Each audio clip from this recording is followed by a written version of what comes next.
We are joined today by 16 countries, and you can see all the fellow participants to your right. But I'm going to now hand over to CABRI's Executive Secretary, Neil Cole, who will provide us with some opening remarks. Thanks, Neil. Over to you. Thank you, Danielle. Good morning and welcome to the CABRI Policy Dialogue on COVID-19 vaccine financing, procurement and distribution. I wish to firstly acknowledge the presence of the Egyptian Vice Minister of Finance, Ahmad Kuchok. Welcome. The DG of the Budget of the Federation of Nigeria, Ben Akubuyezi. Welcome, Ben. The Permanent Secretary of the Ministry of Health and Wellness in Mauritius, Ramanand Mawa. Welcome. And your colleague, the Assistant Permanent Secretary, Chombika Janke. Welcome. Distinguished delegates from CABRI member countries, representatives from our development and global partners, the speakers and facilitators, and friends that have joined us here today. In Africa, even more than costing individual lives, the COVID-19 pandemic has caused economic devastation as countries were forced to shut down their economies temporarily, resulting in a loss of income associated with taxes, foreign direct investment, remittances, and tourism. Vaccination against COVID-19 is consequently a critical measure. It may be the single most efficient measure to mitigate against loss of lives and further economic disruption. It is estimated that for every month without a vaccine, the African continent loses in the region of $13.8 billion in GDP. As you know, perhaps better than I do, that purchasing vaccines and implementing a vaccination program is a costly exercise, going to be a costly exercise, and comes at a time when African governments have even less fiscal space than usual. According to Gavi, the Global Alliance for Vaccines and Immunization, Africa will require between $8 billion and $16 billion with additional costs of around 20 to 30% for program implementation. To vaccinate, and this would be needed to vaccinate 60% of the continent's 1.3 billion inhabitants and ensure that we reach what is called herd immunity, or as the South African president likes to call it, people immunity.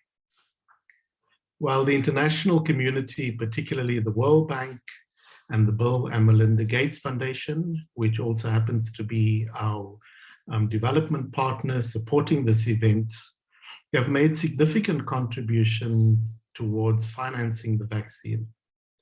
There remains a significant financing gap to be filled through domestic resource allocations. However, our research for the COVID-19 Public Finance Response Monitor that Danielle has just shown you, and also discussed in the working paper that was shared before this event, most African governments are largely relying on external partners to fund the acquisition of vaccines rather than mobilizing domestic resources. Considering increasing health costs and financing constraints worldwide, traditional development partners are unlikely to be able to fully finance vaccine programs in African countries over the next 2 years and beyond. Thus, it is crucial that African governments consider ways in which to independently finance and efficiently procure and distribute COVID-19 vaccines in both the short and medium term. Recognition of the importance of this is what brings us here today, right? During this 2-day peer learning and exchange event, we will provide a platform for officials from around 16 African ministries of finance and health to 1, critically reflect on the current state of your COVID-19 vaccine programs and the effectiveness of collaboration between these two ministries, ministries of health and finance. And 2, learn from peer countries how they are approaching similar challenges, including how they have costed their vaccine programs, incorporated them into their budgets, how countries are viewing different financing options and deciding on and approaching vaccine procurement and rollout. During the course of the 2 days, we will ask you to reflect on the adequacy of funds allocated to COVID-19 vaccine programs. We'd like you to consider arguments for and against prioritizing the COVID-19 vaccine against other competing needs and with increasing constrained fiscal environments. We'd also want the discussion to look at how technocrats, our officials, can create the arguments and develop the policy positions that can convince politicians of the importance of this investment. And also, we'd want you to reflect on the importance of transparency and accountability and country ownership of vaccine programs, both during normal times and also during times of crisis. So I encourage you to actively share your perspectives with your peers from other countries. While our country contexts differ, we are facing a common threat, and sharing challenges and solutions will be invaluable. It will also facilitate the development of a more collaborative Africa-wide approach in most cost-effectively procuring the COVID-19 vaccine and eradicating the virus on our continent. And let me end by saying that together we are stronger. Thank you very much. Thank you, Daniel. Thanks so much, Neil. Appreciate it. So I'm going to just quickly run everyone through the program for the 2 days. That should be brought up on our screen shortly. Thank you very much. So we're going to start shortly at around 10:20 with a panel discussion. Fifi will introduce you to our esteemed panelists, and they're going to be looking at the economic case for and against vaccinating against COVID-19. We'll hope that you send through a lot of questions for the panelists, and Fifi will try and get through as many as possible. We'll then have a short comfort break and move on to session 2, where my colleague Joanna will take us through a moderation of costing and budgeting for the vaccine during a pandemic. We'll hear from the WHO, Dr. Raymond Hutuvesi, who will introduce us to their COVID-19 deployment costing tool. We'll hear from Dr. Shoba Hajanis on costing the COVID-19 vaccine program in the Ministry of Health of Seychelles. And then we'll hear from Ghana on their approach to COVID-19 vaccine costing and budgeting. And then again, we'll have probably 10 to 15 minutes from Q&A from the audience. Anything we don't get through, hopefully the speakers can write in the chat box to you. We'll then have a poll where we'll ask you different questions on how you're approaching costing and budgeting and financing for the vaccine. That'll come up on your screen, and Joanna will take you through that. It'll come up in English, and then it'll come up in French. And that'll also coincide with a short break. We'll then move on to session 3 at 12:40 GMT +2, which is looking at financing for the COVID-19 vaccine. So I'll briefly run you through different financing options that have been used for previous vaccine programs and are being used now. Then we'll hear from Dr. Mark Blecher from the National Treasury of South Africa on how they're approaching financing for the COVID-19 vaccination program. Then we'll also hear from Acting Permanent Secretary in Mauritius and the Ministry of Health on how they're considering financing for the vaccine. That'll be facilitated by Dr. Philip Krause. Then we're going to turn to breakaway sessions, where we'll have smaller group discussions on how each country is approaching both costing, budgeting, and financing for the vaccine, and we'll reflect on key takeaways during the day. That'll be, so then you'll be transported to breakaway sessions for those. And that's the end of day 1. And then day 2, tomorrow, Wednesday, we'll have a brief recap of the proceedings from day 2. And I'm going to ask you in your different groups to share your key highlights and key messages.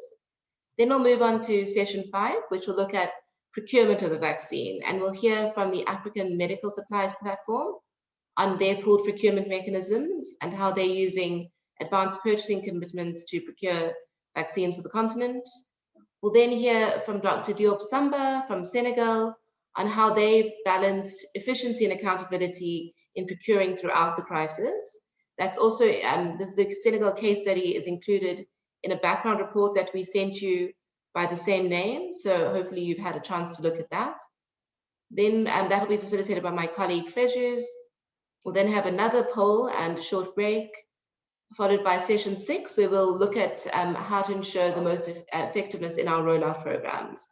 We'll then hear from Dr. Helene Barois from the WHO on their scoping review on PFM and vaccine rollout. And then we'll hear from Dr. Bakanua Garba-Bello from Nigeria on planning for the COVID-19 vaccination program rollout in Nigeria. Then we'll have, again, questions and answers and do another breakaway session where you'll have a more interactive discussion on vaccine procurement and rollout, followed by a wrap-up where I'll ask each of you to present key findings from those breakaway sessions. And then we'll have concluding remarks by Neil.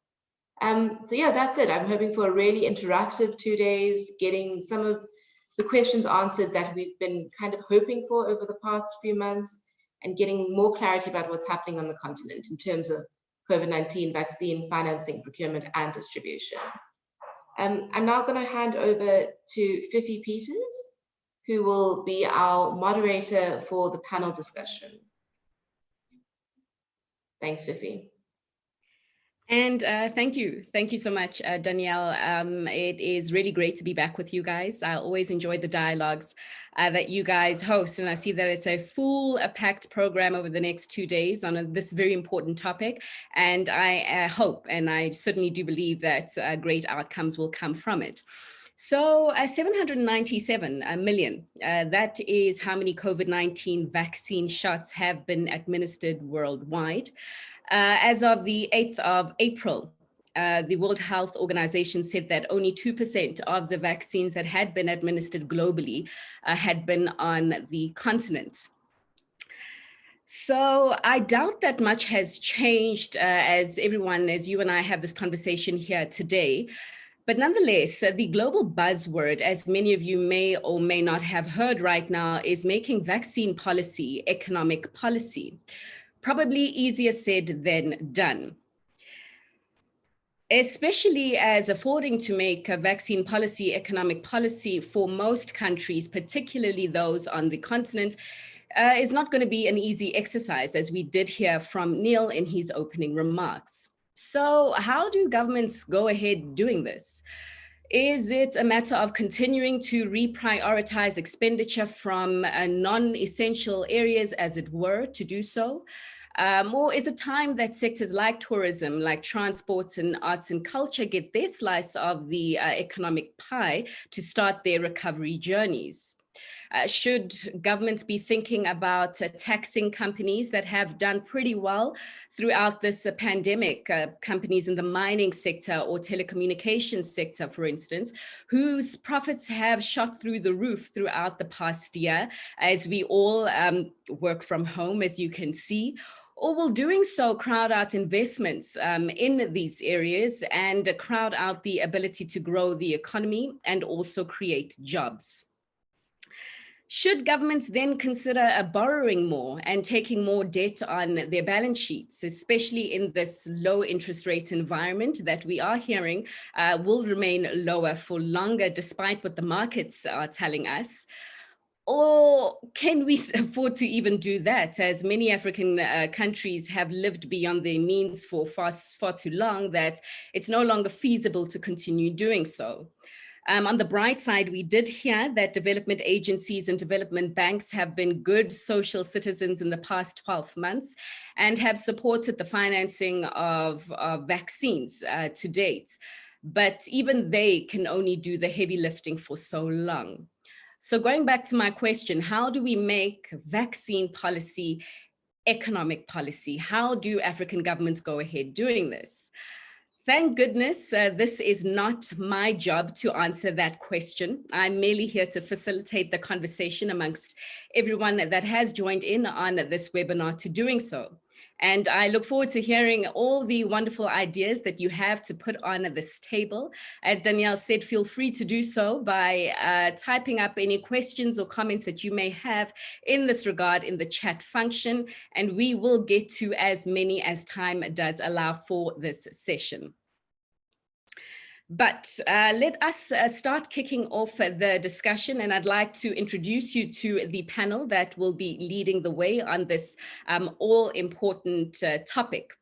These are individuals with vast experience in the areas of public debt management and fiscal governance and global policy, as well as health. I would actually like to ask our panelists to start preparing themselves for the discussion by switching on their videos and also unmuting themselves. Starting at CABRI's headquarters, we have Dr. Philip Krause, who is a senior advisor. Heading over to Ethiopia, where we are joined by Dr. Daniel Gabri Michael Bursa, who is the Chief of Staff of the State Minister's Office in the Federal Ministry of Health. Going further up the continent to Egypt, where we will be hearing from Ahmed Kuchuk, the Vice Minister of Finance for Fiscal Policies and Institutional Reform at the Ministry of Finance. And I believe that we are expected to also have a speaker, a senior policy fellow from the Center for Global Development, Juwaid Moore, joining us from Washington, DC. I will just wait for directive as to whether he has joined the call. It is 4 a.m. in his parts of the world, so I imagine that he is still getting himself ready, hopefully. But nonetheless, let us kick off the discussion with the speakers that are here so far. And first of all, good morning to you all, and thank you for your time and for joining in on the conversation. Philip, I'd like to begin with you as we get going.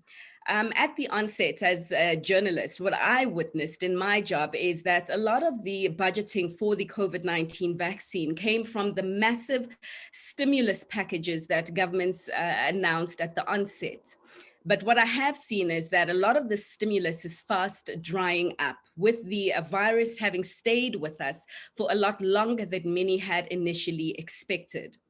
With that said, Philip, I'd like to ask, what trends are you observing or have you observed in budgeting for the COVID-19 vaccine across the continent? Thank you, Fifi. That is, of course, the question on many of our minds at the moment. And I think if you go back by about a year's time, in the spring of 2020, we were wondering if the response to the COVID pandemic is going to be something like the Ebola response in West Africa from a few years ago on a much larger scale, which is to say that everything, all the plans go out the window. It's all hands on deck, and whatever it takes, whatever it may cost, these measures are going to be taken. And I think what we have found a year on is that we are actually beginning to look much more at the response to a large macroeconomic shock, be that something like the global financial crisis or a large natural disaster of some kind, where the public health response falls together with a very often much bigger macroeconomic response that is taking up a lot of policymakers' time. And so whilst we've seen over the last year a lot of budgetary accommodation to pay for protective equipment, to hire additional nurses and staff. And we've seen these pretty much across the continent. They were not, for the most part, fiscally or budgetarily so significant that you would have said, health budgets have doubled or anything of that sort. They were actually, in fiscal terms, quite small. And what we are now wondering about the situation with the vaccines is where exactly is that going to show up? As far as our research is concerned, and our conversations that we've been having with our members, is that only in South Africa have we seen budget reallocations that show you directly this is the money that is going to be used for the vaccination program. We know, of course, about COVAX, that has already been mentioned. We already know the additional support that is going to be made available from the African Union. We know that the World Bank has globally made available $16 billion for the financing of vaccines. And so this isn't just a domestic trade-off. It's something where the global community stands ready to support. But at the moment, we just don't know how this is going to play out on a country-by-country basis. I think Neil has already cited also the estimate of $10 to $15 billion that came from the African CDC as to the continental price tag for a 60% vaccination rate. And I think it's important there to just underscore that this is going to play out very differently in different countries across the continent. Some countries will have large populations that need to be vaccinated and relatively little fiscal capacity, but there will also be a lot of countries in Africa for whom this isn't going to be a very costly lift. The sheer amounts of funding that would be required are probably going to be possible to just come about from external support, additional borrowing, and so on and so forth, and they will pale in comparison to the cost of the macroeconomic recovery. Yeah. Yeah. Philip, just one last question, because I mean, in the long term, as Neil and many other experts have said, making sure that everyone gets a fair shot at a vaccine is probably the best, will yield the best investment return globally ever. But in the interim, there's still a lot of economic healing that needs to be done. And with the various sources of funding for the vaccine, especially once we have a lot more certainty as to where they come from, do you foresee a case whereby as we forge ahead to vaccinate, we do so by crowding out expenditure in other key priority areas, as has been the case over the past 12 months? Or do you foresee a journey in which governments perhaps have learned the tough balancing act a lot better and are able to prioritize both sides? Well, I think the proof is going to be in the pudding. We're going to see how this is going to play out in the coming months. But at least in principle, this ought not to be an either-or trade-off. I don't think that it would be right to see vaccine financing as something that would take away from other important priorities. And I think it's understandable to be concerned about this because in some ways, African governments have been more successful in containing and managing the spread of the pandemic over the course of the last 12 months. You can understand the urgency that countries in Europe and North America are feeling about the vaccine rollout because they've not been as successful in managing lockdowns, managing the spread of the disease in the first place. Whereas in a lot of countries in Africa right now, you can be tempted to think that maybe this isn't as urgent. But I think what we're going to find over the course of this year is that even if you will see this as not the first priority, in order to be part of the global economy as the rest of the world is going to reopen, increasingly you're going to find that if you're not making rapid progress on vaccinating your own population as part of a sort of a global public good, if you will, then the economic repercussions of that are going to be felt in ways that are going to be quite uncomfortable. All right. Vice Minister Kuchuk, the cases over in your parts of the world in Egypt are a fraction of what we have experienced here in South Africa, over 1.5 million cases versus the 210,000 cases in your part of the land. So I'd like to understand from you, Vice Minister, however, what strategies have you considered or are you considering to finance the vaccine rollout there in Egypt, sir? Thank you so much for the invitation and for attending with you today this very important topic and issue. It's the vaccination in general and how we deal with it.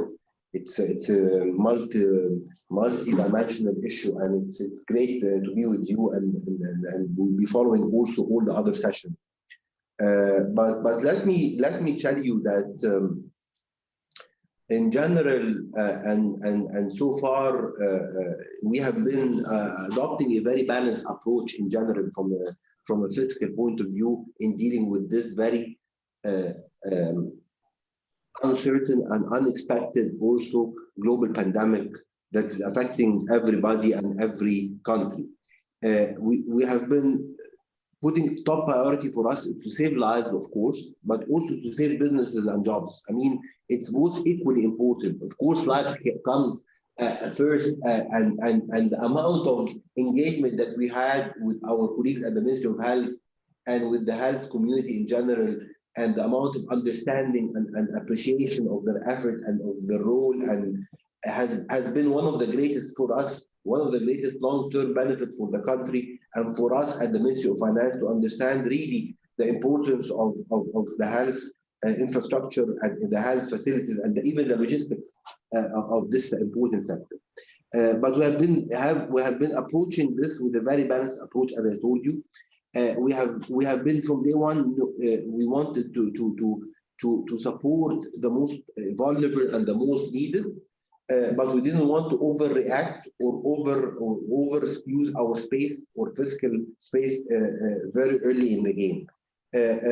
Let me tell you that to do that, we were a bit lucky because we already have introduced and implemented a very large and very significant economic reform program over the last years. And so we were approaching this with a much better and a much healthier public finance position.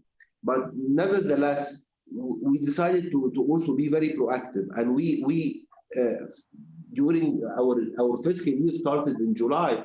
And so once the budget was approved by our parliament, we adopted or we decided to take three important decisions to create the right fiscal space for vaccination and for, in general, for all COVID-related health spending.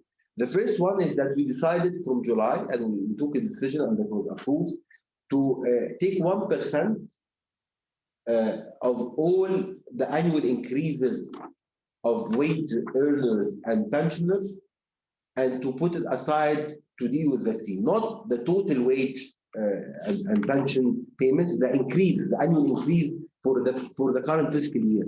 And that was significant. That's allowed us to put aside around $500 million on the side for the vaccination.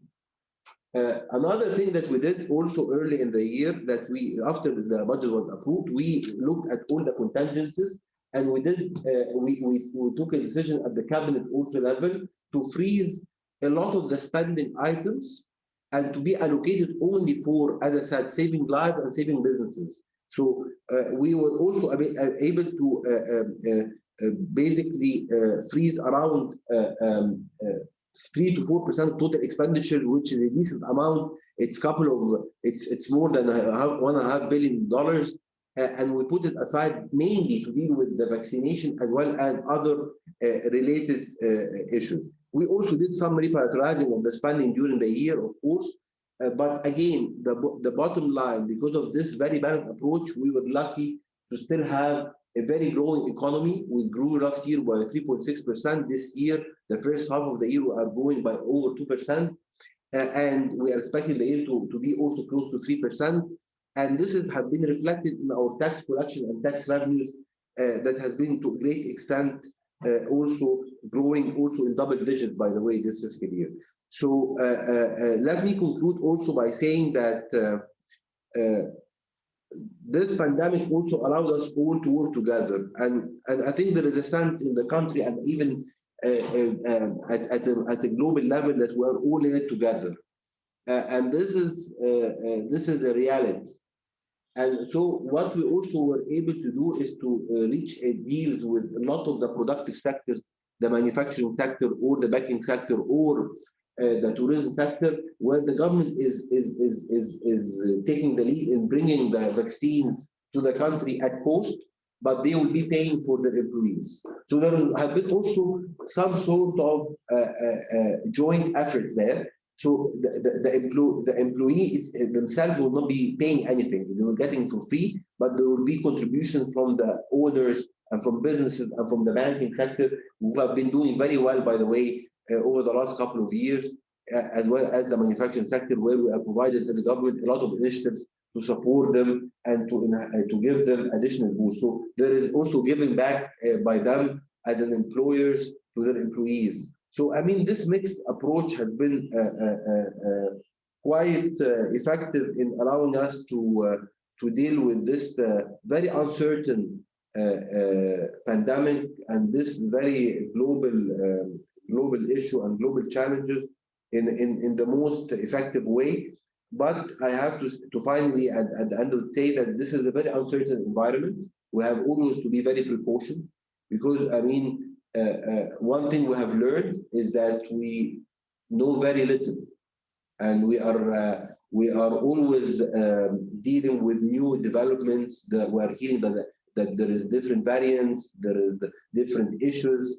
I will talk maybe later on also the availability of the vaccine. But I mean, what I want to say is that we all need to be aware that this will not also end from an economic point of view by even all the countries have the vaccines and vaccinating their people.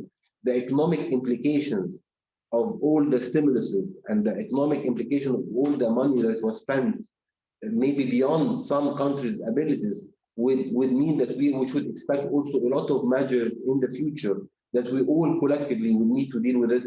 So I was hoping to share maybe good news, but from our perspective, this is something that we all need to be very proactively looking at, and we should also put more work together, because we are all in it together. Thank you.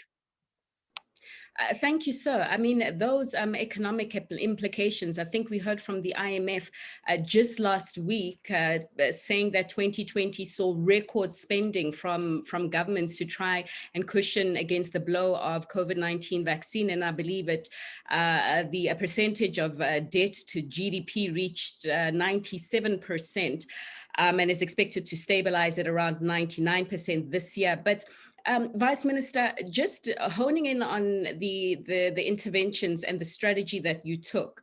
So notwithstanding the strong balance sheet that Egypt went into the virus with, you spoke about the, taking a bit of public sector wage increases to finance the initial uptake of the vaccine.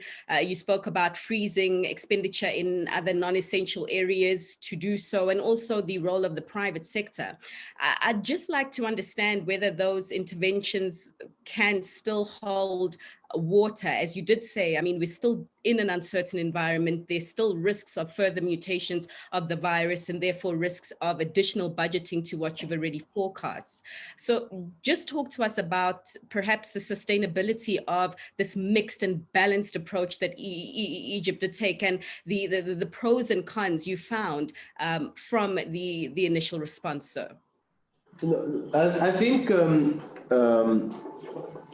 let me put things into perspective so that I can answer your question very quickly, but also very in an accurate way.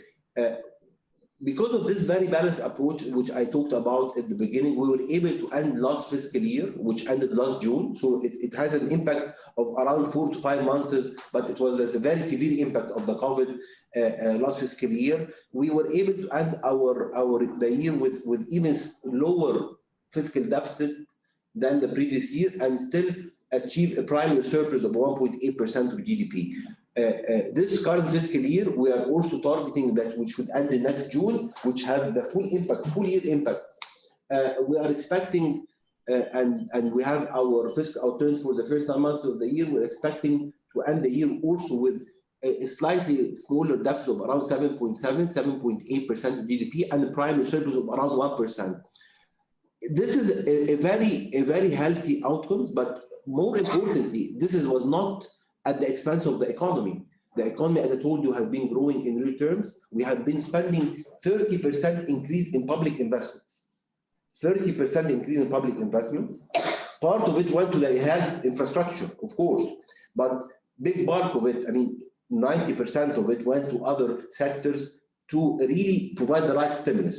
But it's a healthy stimulus. You're spending money, but you're also upgrading your infrastructure base. You're crowding, you're enabling the private sector also to float. You're putting a healthy spending rather than putting it in different areas. So I think one thing that we have learned from that it was more important than to rush in announcing things, that we took some time to think about the policy framework and to reach an agreement even internally. It was not easy. There was a lot of push on us to everybody, at the beginning, the biggest fear for us at the beginning, back in February, March, April in 2020, our biggest problem and challenge was what? Was always to read the news in the morning and hear that trillions of dollars have been announced everywhere.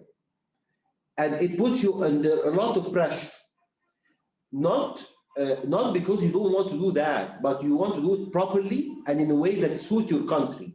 So we decided to take 1 month to put a policy framework, and we came up with a very clear policy framework. We said we will put 2% of our fiscal stimulus of 2% of GDP. We will be targeting only the most vulnerable and the most affected sectors. Why I should give a tax credit or tax holiday for sectors that are doing double-digit growth, just to follow the announcement. So we're very targeted. We said we'll implement measures that we can exit from it, that we can readjust, and that we can scale back or even extend. So we put a very clear policy framework. We announced it with a 2% fiscal stimulus, which we can afford at that time. And I think we stick to that for a while. Now we have more ability. So now we are extending things. We're really putting money in other areas. But more importantly, we didn't leave, hopefully, behind us marks that can be unsustainable or can limit the country sustainable progress in the future. Vice Minister, thank you for that response. Thank you for being so honest also about the pressure that government officials were experiencing and hearing the billions and trillions and dollars of stimulus programs being announced the world over. I wasn't aware. But I believe we do have Judea Moore on with us. And good morning to you, Judea. I understand it's really early where you are. And thank you so much for joining us, and thank you for your commitment to this topic. I would like to ask you about the issue on what role the developed world should be playing in helping countries in the developing parts of the world procure vaccines and strengthen their resources to do so. And I'd just like to get your thoughts also on exactly how should this assistance unfold. Thank you, and it's a pleasure to be here this morning. It is early this morning, and I think, when you look at the response, there's good news and then there's not so good news. I think if this pandemic had ended within 8 months of starting or within 9 months of starting, most of the countries in Africa would have come out in a very strong position. You would notice that the initial response across the continent was really robust. In some places, before they even had the first cases, they were shutting down.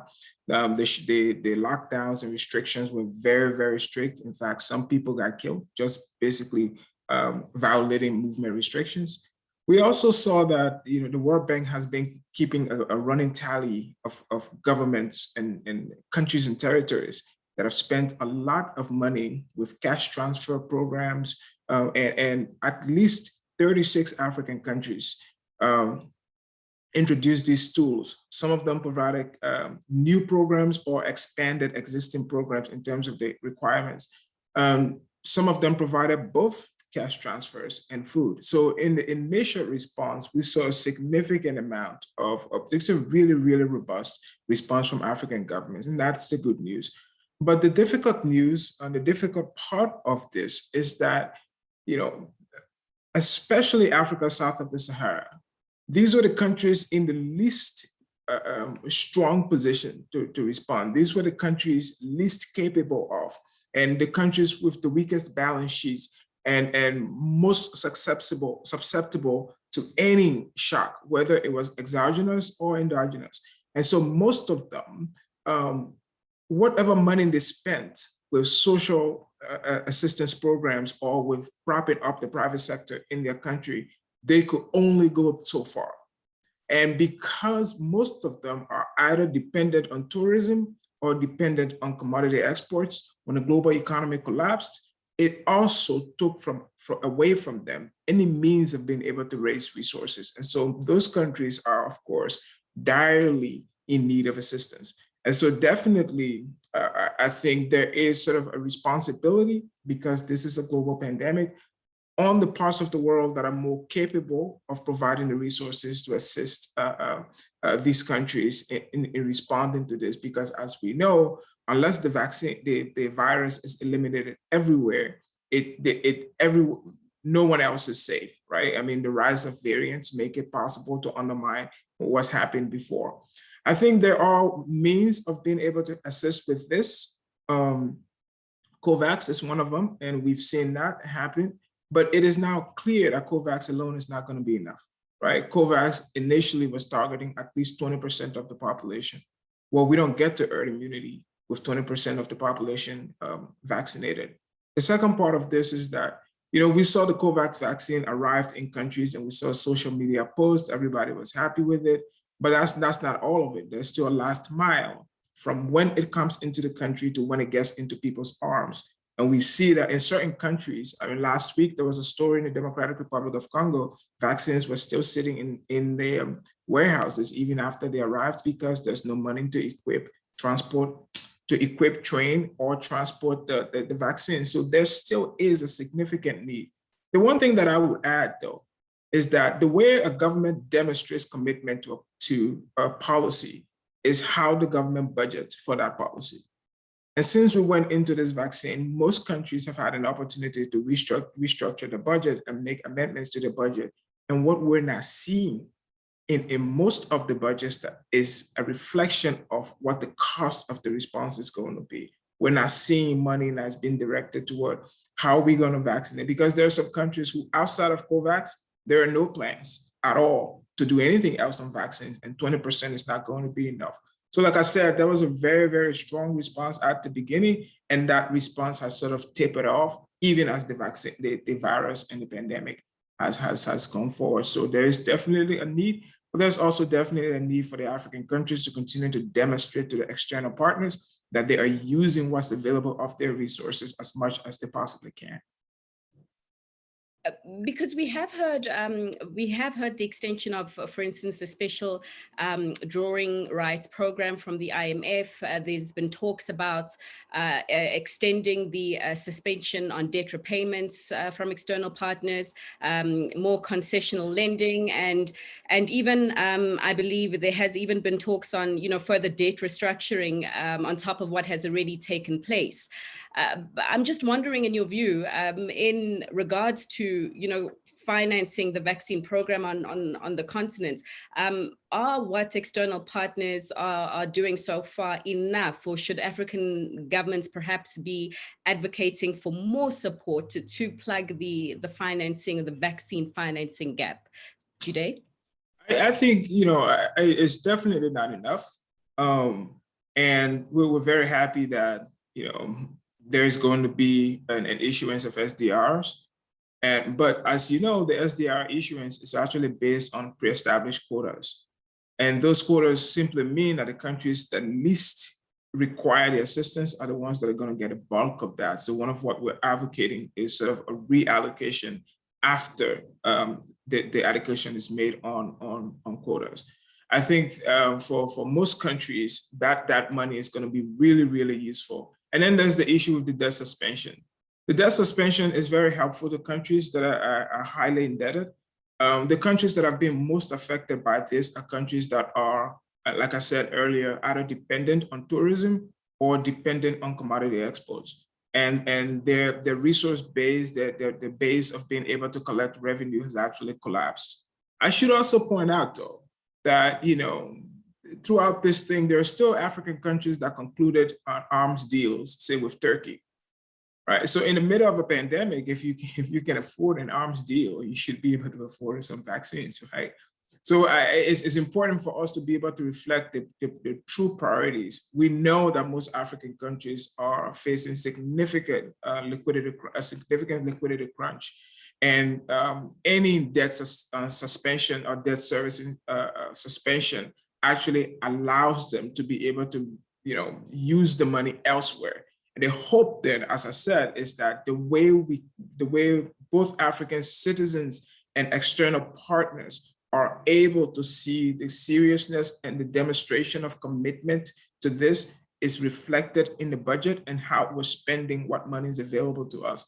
So I think the debt suspension, especially extending it to 2023 or 2022 for now, and increasing the resources that are available to Covet, and reallocation of SDR so that the countries that need it the most are able to get the most out of it. I think those are areas that need to be, so there are responsibilities on every side. There's responsibilities on the side of African governments to demonstrate to their partners that they're serious, but there's also responsibilities on the side of the international community to help prop up African governments that are struggling with this.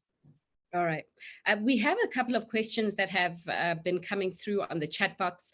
I'd also encourage the speakers to just keep an eye out for them, particularly those that we might not be able to get to just perhaps respond privately to those questions. But Judea, I really hope you had a couple of cups of coffee this morning, because I'm coming back to you for the first round of questions.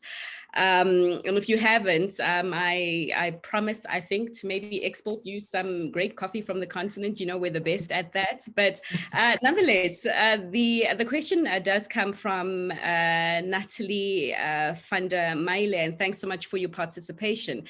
She's asking, can countries absorb increased external funding when the delivery of COVID-19 vaccines alone for only 20% of the population could cost as much as 1 to 2% of total government expenditure? Jide? Yeah, I think there's an estimate from CARE, the international nonprofit, that says that I think for every $1 or $2 of investment in a vaccine, the back end is anywhere to about $4 to $5 that is required to actually get the vaccine into people's arms. So this is a very, very expensive process.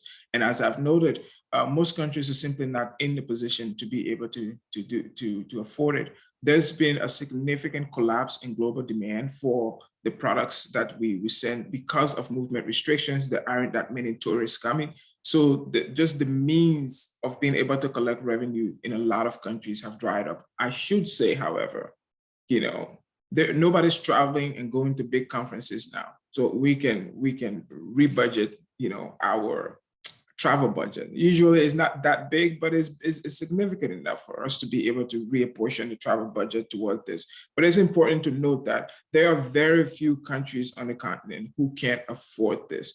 I mean, so in places where you actually expect, so in Cote d'Ivoire, for example, Cote d'Ivoire is one of the countries that have lagged behind in terms of getting vaccines off the ground. Now, to receive the COVAX vaccine, every country has to submit some sort of plan. This is what we plan to do, and that plan has to be approved. But even after the submission of those plans, we're seeing that they're still lagging behind. So no, most countries are incapable of affording that. And so the risk we run is that we're going to be in a two-tiered world, where in the global north, they're going to finish this. I'm in the US, I'm going to be eligible for a vaccine within a few days. So all of these countries everybody's going to be vaccinated here, and COVID-19 is going to become a poor country disease. And that is the risk we run because of how expensive this process is going to be. And that doesn't need to be.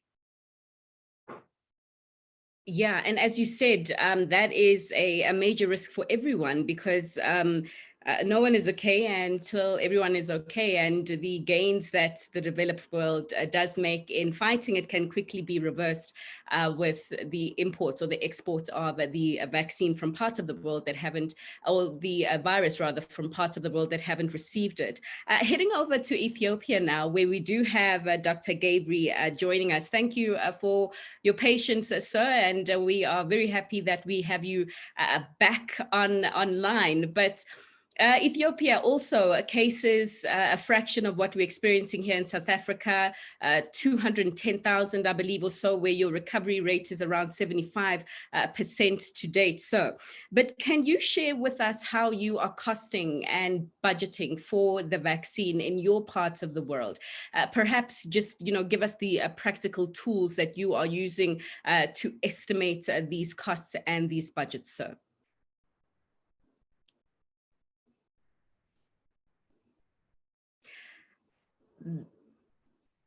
Dr. Daniel, can I just ask you to unmute? Yes, of course. Thank you very much for invitation, and thank you for the nice discussion we had. The internet is not good actually. I'll put off my video and continue with audio. Ethiopia has been responding for COVID-19 infection in the whole government approach to detect, treat, and respond for COVID-19.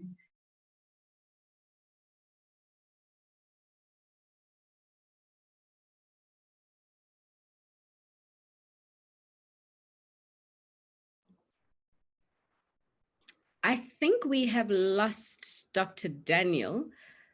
He did say his internet is not so great. So, sir, can I ask that you signal to us when... Especially this activity is led by the because leadership is very,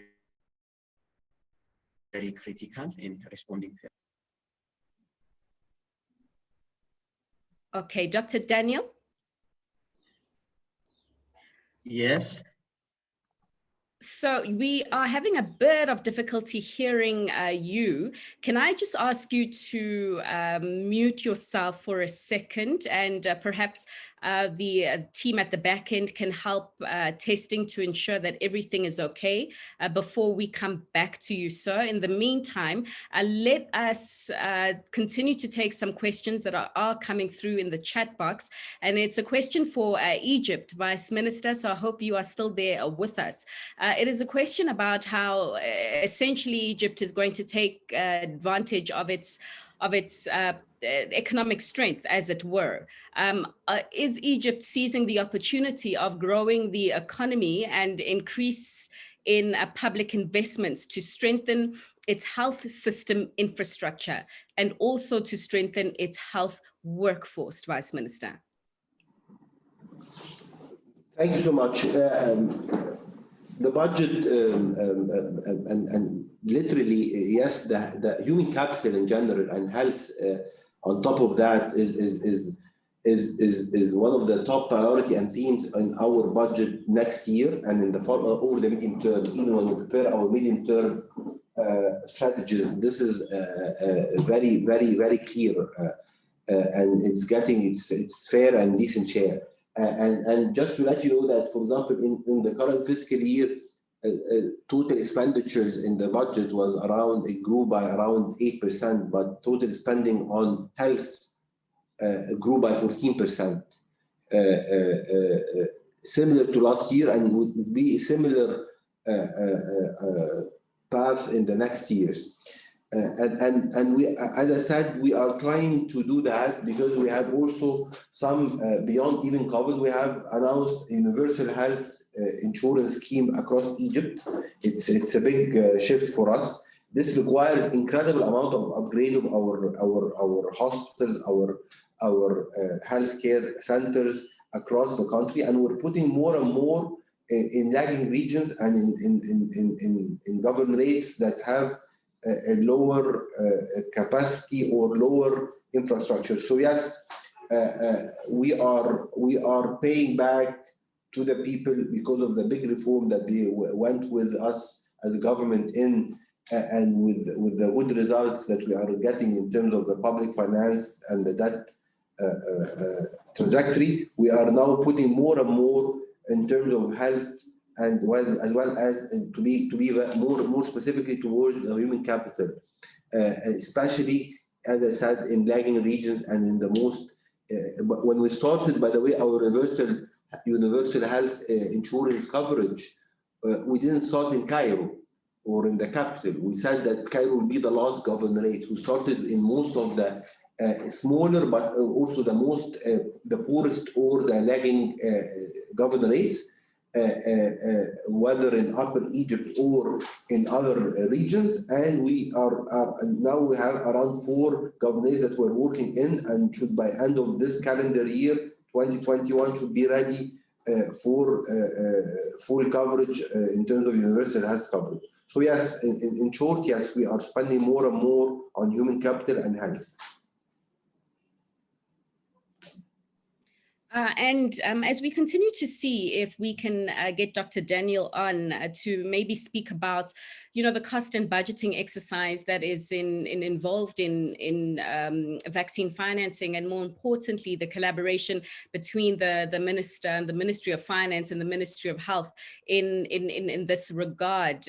Perhaps even some of our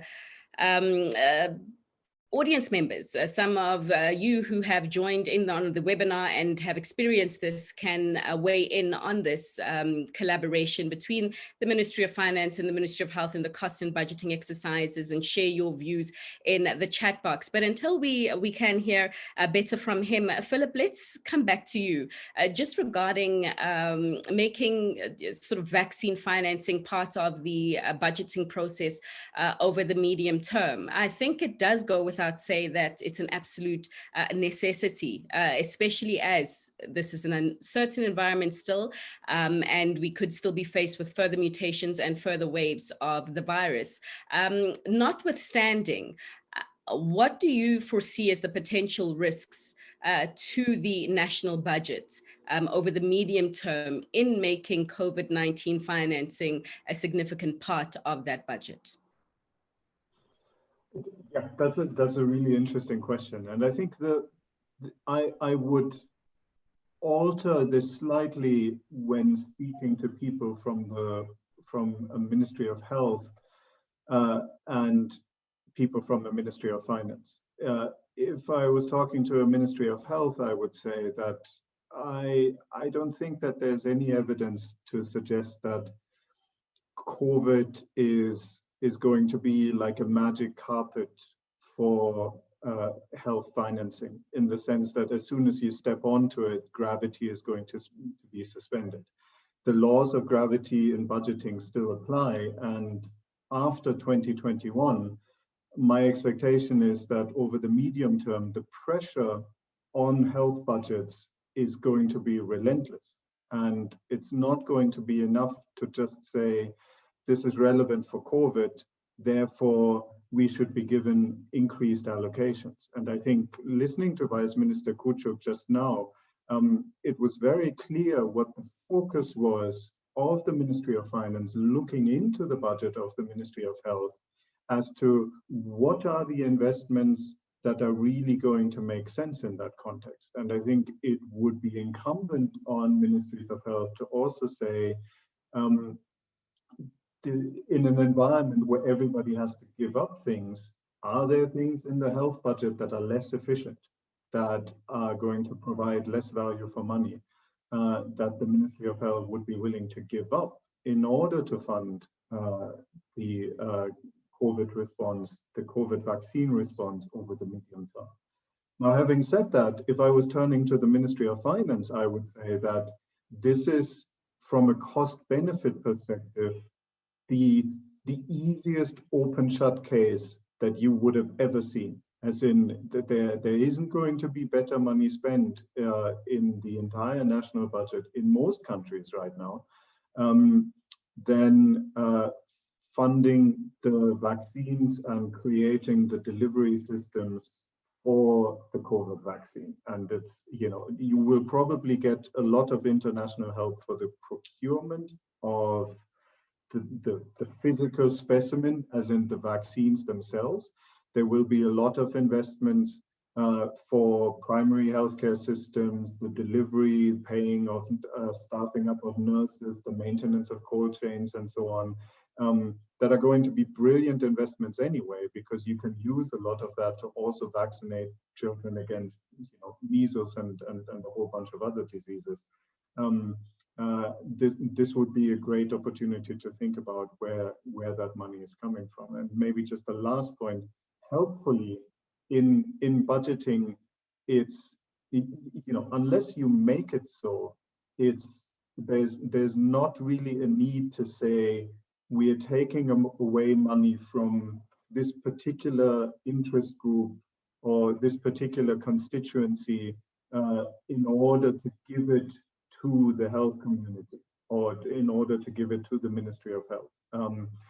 Ultimately, this all comes out of the general ledger. There's borrowing that goes against the obligations of the entire government. Tax revenues are funding the operations of the entire government. And if you're making cuts elsewhere, you know, politically, it's never smart. And mechanically, there's really no need to make this really about you know, guns versus plowshares, if you wanted to be so blunt about it. Thanks, Philip. And I think you've even just addressed one of the latest questions that are coming from the chat box regarding the opportunities to invest more in the health space, health security and infrastructure, I believe. But to Nana, if perhaps you need more sort of clarity or comments for the further thoughts in that regard, perhaps Philip, you can address her privately. Judea, another question coming from you regarding a response of, or to your earlier comment that was quite striking about you know, an eventuality in which we could see a COVID-19 being a poor nation's disease. I think we have enough diseases that are titled that on the continent, and we would not like any more. So with that regard, Judea, what strategy would you propose for countries that are under economic and revenue strain to make funding for a COVID-19 scale up and avoid the backlash of yet or being another black sheep in the global ecosystem? Well, I think that's already happening. I know that the UNECA has been making a very strong argument. I know that the Africa CDC has also been making a very strong argument for this. The African Union under President Cyril Ramaphosa also was very, very strong on this, and I expect to see the same thing under the incoming chair, President Tshisekedi. So there's one. The second thing is, in most international fora, we have 50 plus votes, right? About 54, 55 votes. And there needs to be, all of the continent needs to speak with a single voice, right? So that we're all making the same demands. So for example, the countries that have done the most in terms of vaccination are Seychelles and Morocco. And what we hope not to see is that, you know, the countries that are capable and are able to vaccinate themselves begin to advocate or begin to speak with a different voice, and the rest of the continent begins to speak with a different voice. So everybody speaking together makes sense. And I've written a bit about this. For the rich countries, it is in their self-interest, enlightened or otherwise, to ensure that the entire world is so here in the US, the variant that is now most responsible for the spike we've seen and almost all of the infections that we're seeing is the variant that was first noticed in South Africa. That's how the world works. So it's not the one from Kent, it's not the first one that came out of Wuhan, it's the one from South Africa that is now the largest one here in the US.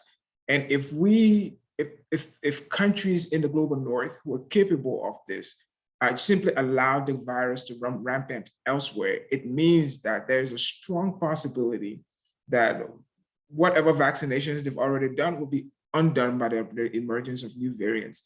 The last thing that I would add would be, in the first few months of the outbreak, we saw, I think in the first quarter, more than 100 billion of finance, private finance, leave emerging markets and develop and come to the safety of developed markets. They're able to borrow at very low rates. We're talking here in the US of a second $2 trillion package for infrastructure.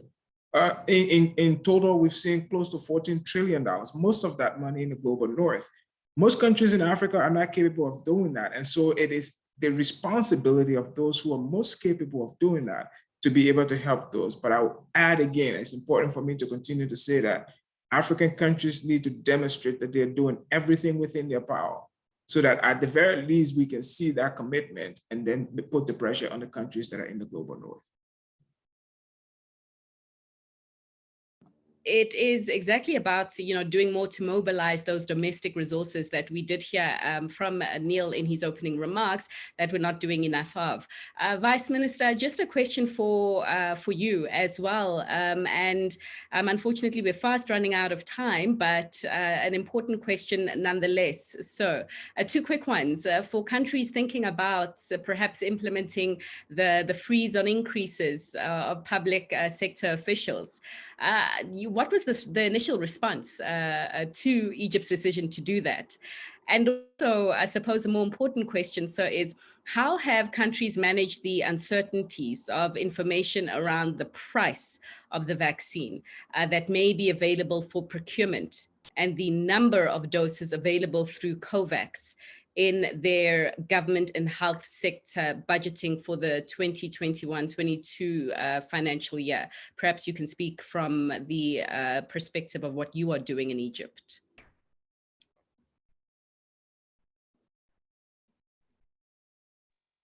For the first question, it's let me be clear. We didn't actually, on the contrary, to facilitate this decision of reallocating or providing additional funding for the vaccination or for COVID-related health spending, we didn't take from the people. Actually, what we did is that we made use of the time when in July we announced the additional increase in salaries, and we took 1% of this additional increase in salaries or pensions. So people, instead of getting 14% increases, we got 13%.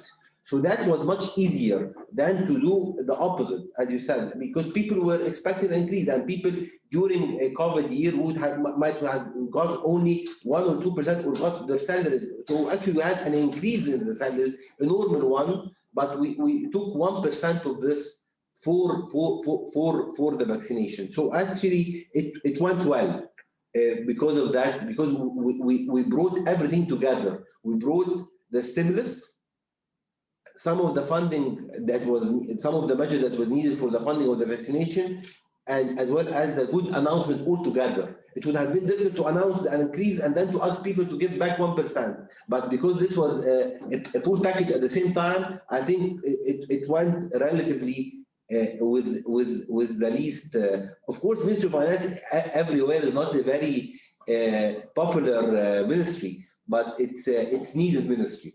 But I think it went quite well. You're right. I mean, about the uncertainty in general and about the funding of the vaccination, and yes, we are not dealing with a very clear figures and numbers. We were a bit lucky because when we were preparing the budget in last December, we have signed with COVAX, and there was more clarity about the 20% of the doses that we can receive for our population. We are a big country, we're 100 plus million people, so it's 20% of this have been secured from COVAX, and we have clarity about the financing of that, so we were able to be ready for that. But we don't have the full assumption for the rest of the additional doses. So we had to create some buffers in our budget. So we have around in the chapter or in the area where we're putting funding for the purchase of goods and services for the government. We have some buffers that were built there that can take us to another 30%, additional 30% of the population. So at least we have at least clear funding for the 50% of the population, and then the rest we will see how things will develop, whether we need to go with additional measures or there will be more also national contribution from all other sectors in the country. But we have now for at least 50% of the population, we have secured funding for the vaccination in the budget. Thank you, sir, for your honesty yet again. So we are heading, or we have reached the end of this leg of the discussion, and I know that there's just so much that wasn't said, but I also know that you have a whole 2 days to flesh into further detail all that still needs to be said regarding this very important topic. But I'd just like to ask for closing remarks from our speakers, and just within the interest of time, as your characters on Twitter, I believe, are limited to, is it 27 or so to type a tweet? I'd like to limit your closing remarks to the similar size of characters in terms of what do you think should be the focus areas and what should be put on the table over the next 2 days at this workshop. And Philip, we started with you, perhaps let's just end with your very short tweet comment. So I think what would be great for us to learn more about is how different countries at the moment are budgeting for the various expenses that are associated with rolling out the vaccines in order to be able to do 3 things really. The first one is so that we can learn from one another about how best to do this. The second one is that we can identify where there are still problems and try and work out how those can be best addressed. And the third one is that we can communicate quite clearly to the international community where this process stands in Africa at the moment, so that we can also, you know, in the sense that Jude spoke about it, that this is the maximum effort. Now the international community has to up its game to make up the difference. And I think that's going to be critically important, because my understanding is that, yes, there will be countries like Egypt, like Morocco, like South Africa, where we are going to be able to see very significant progress. There will be other countries that are much, much poorer with large populations where without an additional commitment from the international community, it's impossible to see how you'll get to universal vaccination or something close to it in the course of the next 1 or 2 years. All right. Thank you. And Jude, just a top of mind, or what should be top of mind for you on the agenda in the next 2 days, the issues that should be tackled, perhaps that you don't think are being tackled as aggressively at this stage? Well, I think, you know, I said that again, thanks again for having me. And I think sort of there ought to be a set of talking points for countries on the continent. Here are the things that are needed, and they're making these requests in all of the international forums where we're represented and making that as a united front. But I will go back to the point that I made, and Philip just referenced that for us to be able to convincingly make that argument, we have to demonstrate that we have done the most that we possibly can, and that is reflected in how we budget our resources. Right, and last but not least, Vice Minister, could you just give us your thoughts on what your expectations of the 2-day workshop is or are, and what you are hoping will come from some of the officials that are attending this on the continent, who have got this very tough balancing act to make going forward in ensuring that the health recovery starts and that the economic recovery is one that forges ahead with equal or perhaps even greater vigor. I think and very brief, three issues. We're really looking forward to learn more from every single country or every single expert attending today. We're in it and together. So we want to learn and we want to share also our experience. So that's one. Secondly, I think that we should end having a clear list of, or clear, I would say, list of recommendations that we should be speaking one language. I like this. I think it's very important. We should be speaking one language. Yes, we might have our differences internally, but when we speak as an African continent, we should be speaking one language, and we should not be, we should be speaking the language of the most needed countries, not the most capable countries. And this is very important for all of us. And thirdly, that we shouldn't be, our approach should be focusing on being more equitable and leaving no one behind. And this is very important. It's not, and we should let everybody know that we are watching what's happening. This is an experiment, a real life experiment, where we are seeing also inequitable sometimes policies at the global level. And I think this should be the time for us also to make our mark and make sure that everybody know that we are aware about what's happening, and that we are also announcing that and making it visible. All right, thank you, sir. And thanks once again to all the speakers for their time this morning. Thank you especially to Judea for waking up so early to join us here on the continent. I mean, I'm just quite excited, particularly as a member of the media, to hear the outcomes of this two-day workshop in what is quite a difficult task for governments to be doing right now, and especially because of the fluidity of the virus and the developments thereof.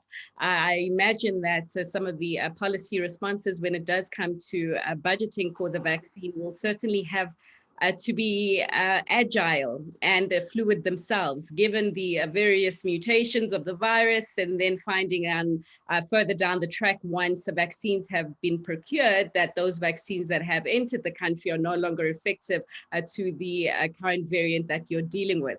As I said, I'm happy it's not my job, but I look forward to doing my job and reporting on the outcomes that come from this discussion. But with that said, thanks once again for having me, but I'm going to hand you back to the safe hands of Danielle to continue with the rest of the program. And Danielle, it's over to you.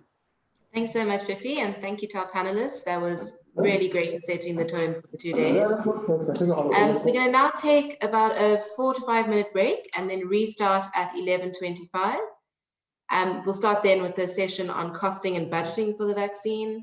And you can see in the chat box, Logan Brenzel from the Bill and Melinda Gates Foundation has sent a link about making the investment case for vaccination.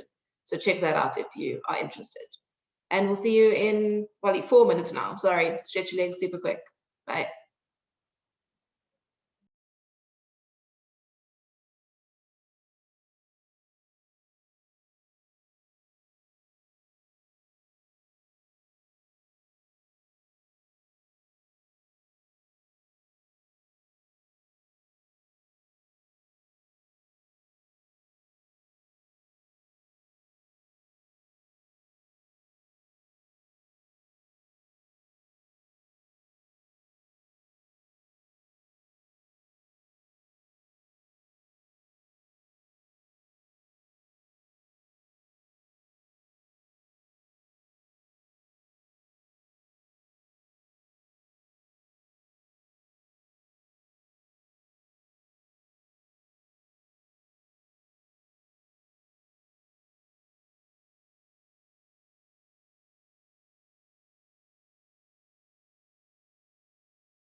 I'm sorry, I realized we just stopped and took the break, but we are going to have to continue. It's a pretty packed day. I'm going to hand over to my colleague, Joanna. Joanna, are you online and available?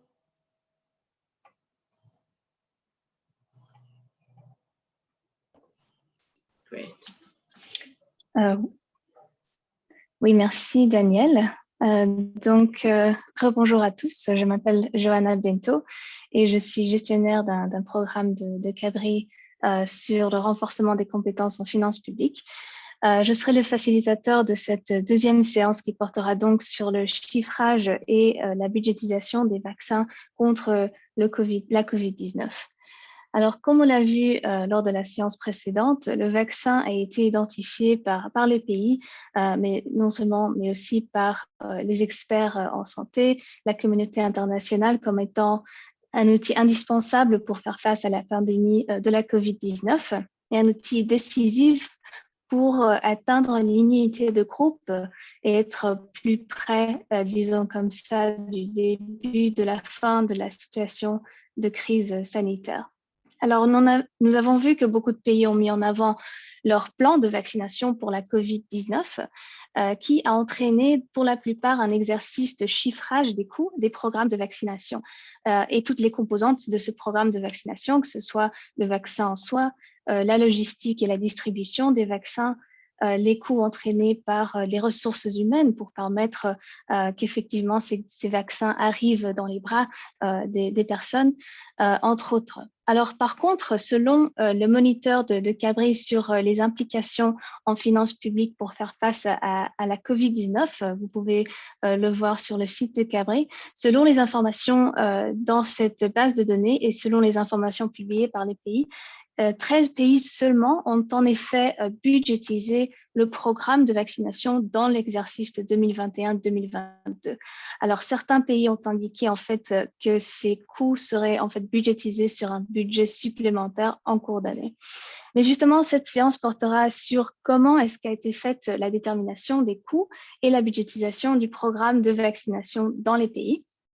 Nous entendrons une présentation de la part de l'Organisation mondiale de la santé sur l'outil de calcul des coûts d'introduction et de déploiement du programme de vaccination, CVIC. Nous entendrons aussi l'expérience des Seychelles et du Ghana sur la façon dont ces coûts ont été chiffrés et le processus de budgétisation sur base de ces coûts. Et nous aurons à la fin quelques minutes pour les questions-réponses, mais nous aurons aussi l'occasion d'en discuter davantage lors de nos travaux de groupe de cet après-midi.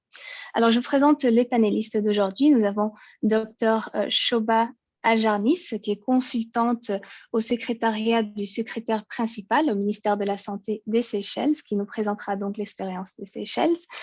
Nous avons aussi Dr Alex Amankwa-Poku, qui est chef de développement et réforme budgétaire au sein de la direction du budget au ministère des Finances et du Ghana. Mais sans plus tarder, nous allons commencer avec Dr Raymond Outubessi, qui était économiste de la santé, qui est chef d'une équipe spécialisée sur la valeur des vaccins et qui travaille au sein de la direction de l'immunisation et des vaccins à l'Organisation mondiale de la santé. Et donc, Dr Raymond nous présentera un peu plus sur l'outil de chiffrage qui a été développé par l'Organisation mondiale de la santé. Monsieur Raymond, c'est à vous. Yes. Merci, Joanna. Thank you, Joanna. I will switch into English. And I will share my screen. Let's see. Okay. Can you see my slides? Can you hear me? Tout à fait. Okay. So thank you for inviting me to this very interesting event. And I will share with you the COVID-19 vaccine introduction and deployment costing tool we have developed in WHO with our regional colleagues in Repro. Before I give you an introduction to the tool, I will give you some background also on where we are with the vaccines and a little bit also on on the cost in the region. So as the previous presenter already said, we are around 700 million doses being administered globally, and of which other speakers already have said it's merely administered in high-income countries. Of these 700 million, there are about 38 million doses that are currently shipped to countries, to 102 participants, through the COVAX facility. And from this map, you can see that most of the countries who are making use of the COVAX facility are in low and middle income countries. In terms of the WHO member states, most of the member states have started vaccinating, but not yet in all Afro and Repro countries. So we hope that this will change soon, that also in the African region, most countries will be vaccinated. So one of the issues we face, as already have been said by other speakers today, is the budgeting, the costing, budgeting and financing of the vaccine. And that's one of the stumble blocks in order to get the vaccine into countries. And the organizers asked me, to present, the financial gap in Africa on COVID-19 vaccine, the introduction and deployment. However, it's not that easy to estimate that financial gap. And I'm actually have asked Sarah Alkenbrock from the World Bank for her work that she did for the Middle East and North African countries, the MENA countries, and where they have tried to estimate the total cost for the region in order to deploy the vaccines in those countries. And from this busy slide, you see actually a lot of components that come into play to estimate the cost to vaccinate one person in the MENA countries. So let me start on the left-hand side from this slide. You see that first, which product are countries going to deploy, anticipate to deploy, and what is the price of the vaccine? Is it between, so like we have done estimated for the MENA countries between $7 and $11, or what is this price range? That's an uncertainty. Another issue that comes into play is the doses required. Currently, there is only one product from Johnson & Johnson that requires only one dose. So depending on the doses and the product, that will also have an impact on the costs. What about the transportation cost from the international facilities to the port of entry in the country? And the COVAX that is included in the price per dose. What about the countries that are outside COVAX? And then the other component that really comes to play is the cost of the service delivery. And some of the previous speakers already have alluded that the operational costs of getting the vaccine from the port of entry to the target groups can be quite substantial. And here, for their estimation, they have used data from the literature on other vaccines, but also what are the assumptions with regard to the wastage of the vaccine. So that is important also to consider and to estimate what is needed to vaccinate one person. And then another issue that is important for the World Bank and deployment of vaccines is the climate sensitive cold chain investments. Also, assumptions had to be made. So in their exercise for the World Bank, they came to an estimate of between $18 and $19 for a fully vaccinated person for those countries part of the AMC. But also when you go outside the AMC countries, this will be around $27 to $28. And another issue that comes, and that is important, and here you see an overview for, again, the MENA countries. There's again a slide from Sarah from the World Bank, is, by country, what their plans are and where they are in terms of the deployment of the vaccine, in terms of coverage rates. And that is also then important parameter in estimating the vaccine procurement costs, but also the service delivery and supply chain. I won't go through all these the details of this slide, but you can see, depending on the different scenarios on coverage, the numbers, the total costs will be different. And they made an estimate for MENA countries that it will be between 1.2 billion and 6.2 billion to vaccinate the countries depending on the coverage rates. And in terms of financial gaps, this can also be done for sub-Saharan Africa. And the estimate they come up with was around $12 billion that's needed, depending on the coverage rate. But also that important to say from that exercise they have done that only for the operational cost, it can be a quadruple even the health expenditure for specific countries, or come close to even 10% of total government expenditure in countries like South Sudan or Zimbabwe. So let me then move on now to the Civic tool. So what is it for?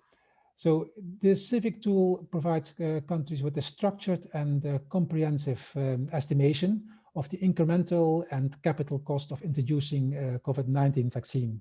It is an Excel tool that's easy to follow, and it's the purpose of this of the tool is that it helps countries with resource mobilization, with budgeting, planning and budgeting, and request for external funding and strategy refinement.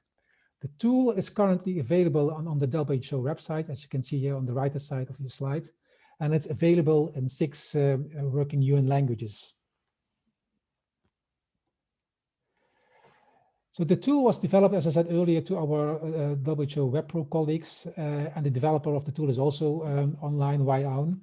And they have developed the tool in alignment with the NDVP, the plans countries are required to submit in the COVAX facility. It also is in line with the WHO SAGE values framework and prioritization roadmap, and with the readiness assessment tool, the VRAT and VRAF tools. It also is in line with the Gavi COVAX readiness and preparation technical assistance plan.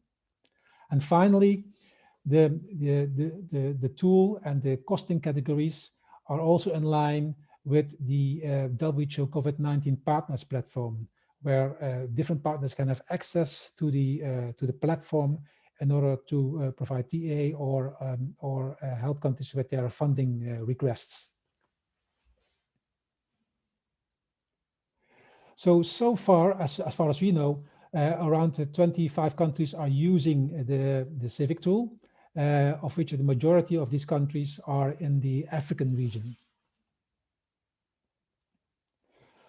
So why would you use the Civic tool? As there are many other tools outside there, but we think it's a very convenient and customized tools because every country is different. It's changeable and it's comprehensive. So there are data payload built into the tool, and each time you open the tool, it's updatable. For example, on the vaccine specifications and the unit prices. So, but if you don't agree with the numbers that are preloaded, you can overwrite the numbers.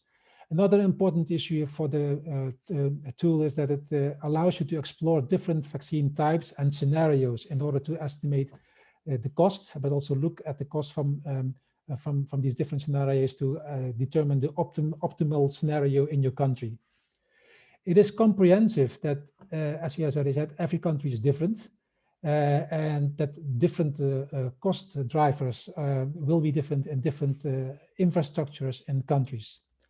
And it's also compatible with what I already said with a partners platform.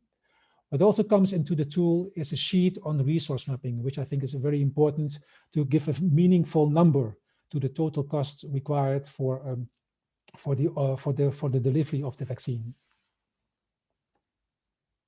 So what data is required to fill in the Civic tool? First of all, the demographic data is important, but you can use the pre-populated UN world population data. The priorities, so you need to identify which target population you would like to focus on. Also the geographic distribution of your target population. Do they have access to what type of facilities? And also the prioritization plans. With the vaccines, You need to think about, are you part of the COVAX or non-COVAX, the vaccine prices and the approximate delivery schedule and the delivery modalities, and also assumptions on the vaccine wages and expected uptake. Then another important issue with regard to data is your ideas and your plans with regards to the cold storage distribution points, regional or by district stores, the service points. Also, and very important are the human resources for a health supply, and then also the unit prices for different items needed to deploy the vaccine. So how can it be used? So the tool also has different mini dashboards, and I show you here one on the human resource impact analysis. That does not only spit out the cost of the deployment and delivery of the tool, but also allows you to do some analytics. For example, here you see the human resources required for different servers modalities on the left-hand figure over the next 3 years. On the right-hand side of the figure, you see an example of the FTEs of vaccinators needed as a total of percentage of the total human resources available in the country over the next 3 years. But also it shows you the new vaccinators that need to be trained in order to deploy the vaccine in the country. As I said also earlier, with regard to health financing benchmarking, the tool also put a meaningful number, for example, in terms of the cost in relation to the total health expenditure or government expenditure in total. So just to share with you the different delivery modalities, because that is a very important issue, how countries are planning to reach their target populations. And on here, I just show you the modalities, how the tool allows you to do these different cost estimates. So the first modality is through fixed sites with cold chains, for example, hospitals or larger health facilities, or also make use of fixed sites without cold chain storage, without cold storage, for example, small health centers, community halls, and campaigns. And you can see on the right-hand side of the table the different target populations as per the WHO SAGE recommendations. When it comes to residential institutions for older adults or socioeconomic groups with at significant higher risk of severe disease of death, you can also use that modality in the tool to estimate the cost, or to reach hard to reach populations like some older adults, or again other groups at higher risk or groups with comorbidities. So there is also a built-in calculator to match the supply and demand. So the COVAX and non-COVAX procurement supply versus the demand of the vaccine in terms of the target population, who is going to be targeted, how many, also when these target populations will be prioritized over the next years, vaccine wastage, and expected uptake. So all these parameters also allow you to look at the supply and demand and how they are balanced. So let me now move on to what we're also doing in terms of technical support.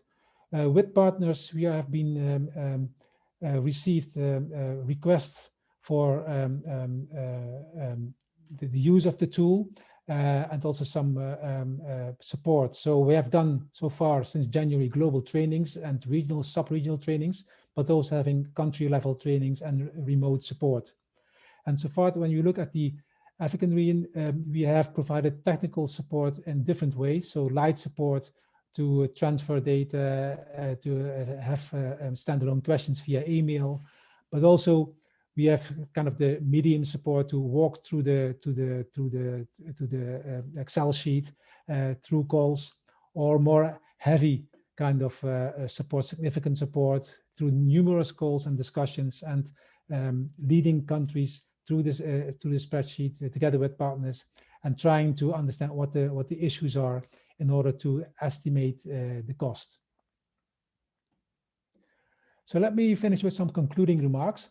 So the Civic tool is an overarching strategic planning and costing tool to optimize and ensure the feasibility of the vaccine deployment plans. It is an alternative to existing broad or high-level costing and budgeting approaches. So we also provide support of the costing tool that goes beyond, the tool itself in providing a number. It also includes the vaccination financing, human resource planning, vaccination delivery strategies, and has different mini dashboards to do some analytics. So finally, I would like to say that the strategic planning and having a credible costing is really a requirement for receiving subsequent large shipments of doses to scale up the vaccination, to avoid the situation, as previous speakers have said, of having countries arriving in the countries, but then realizing countries have not set up a realistic plan and a costing and budgeting plan to get the countries from the port of entry to the target populations. And it is also important, to have these adequate resources available for service delivery and without impacting essential health services. So just for technical support available through our WHO regional offices.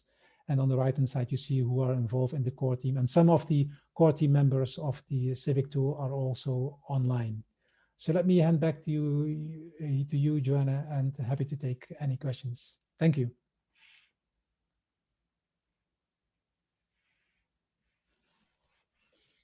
Merci beaucoup, Dr Raymond Outubessi, vraiment pour cette présentation. L'outil d'estimation des coûts étant un outil très important à comprendre la faisabilité des plans de vaccination des différents pays, mettre en œuvre des stratégies de vaccination et comprendre le financement nécessaire pour mettre en œuvre ces programmes de vaccination. Alors, nous laisserons peut-être les questions pour la fin. Je vais laisser la parole maintenant à Dr Shoba Aljarnis du ministère de la Santé aux Seychelles. Merci à vous.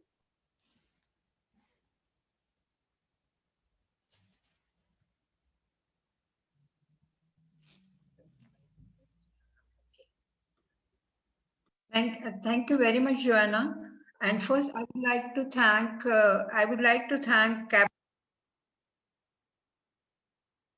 share its experience. Next slide, please.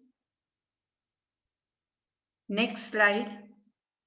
I'd just like to give quick background information because I know that I don't have much time, only 15 minutes. The Republic of Seychelles consists of 115 islands, as you know, and our total population is 98,000 people.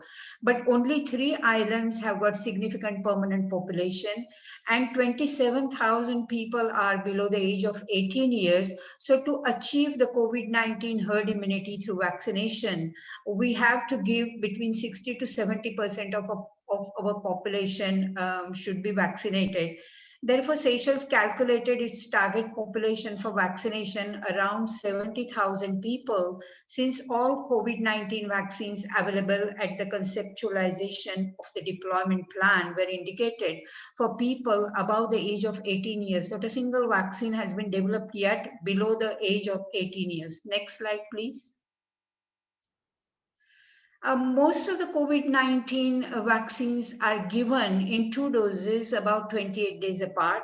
Seychelles did not join the COVAX facility program, which was initiated by WHO because the high cost of embarking on the COVAX facility was weighed against other alternatives and other needs both for the health sector and other sectors. So we never joined COVAX facility program. Initially, Seychelles received the support from some international partners, and Seychelles obtained 81,000 doses of Sinopharm vaccine and 59 doses of Covishield AstraZeneca vaccine. Ministry of Health decided to vaccinate the population aged 18 to 16 years with Sinopharm and people above the age of 60 years and those people having chronic medical conditions with Covishield AstraZeneca vaccine. Next slide, please. To assist countries to prepare for vaccine introduction, WHO published the guidance. They gave us guidelines and to deploy the vaccination plan.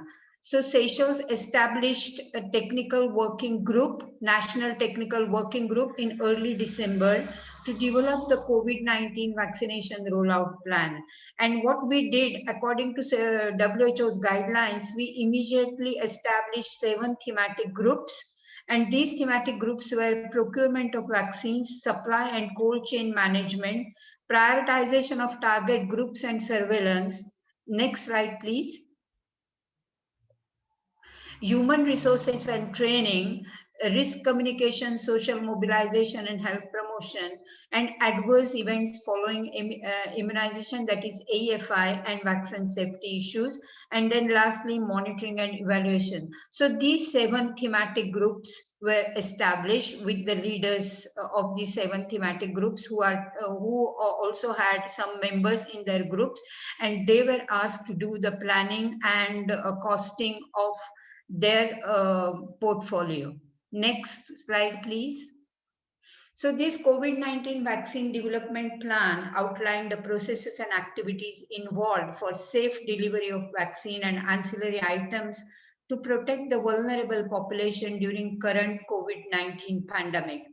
It also addressed the vaccination strategies, management and organization, communication information, human resources and security, public information, pandemic vaccine deployment operations, that is supply chain processes, collection of medical waste required to execute a thorough and high quality vaccination campaign. So all these things taken into consideration when we did the COVID-19 vaccination campaign plan. Next slide, please. Next slide, please. So prioritization of vaccination, as earlier the WHO officer said, prioritization of vaccination was based on WHO guidelines as well. And we categorize this prioritization by healthcare workers, frontline workers, that is police officers, public utilities workers, armed forces, port and airport workers, key leaders, decision makers, persons above the age of 60 years, persons having comorbid conditions, and persons above the age of 18 years. Next slide, please.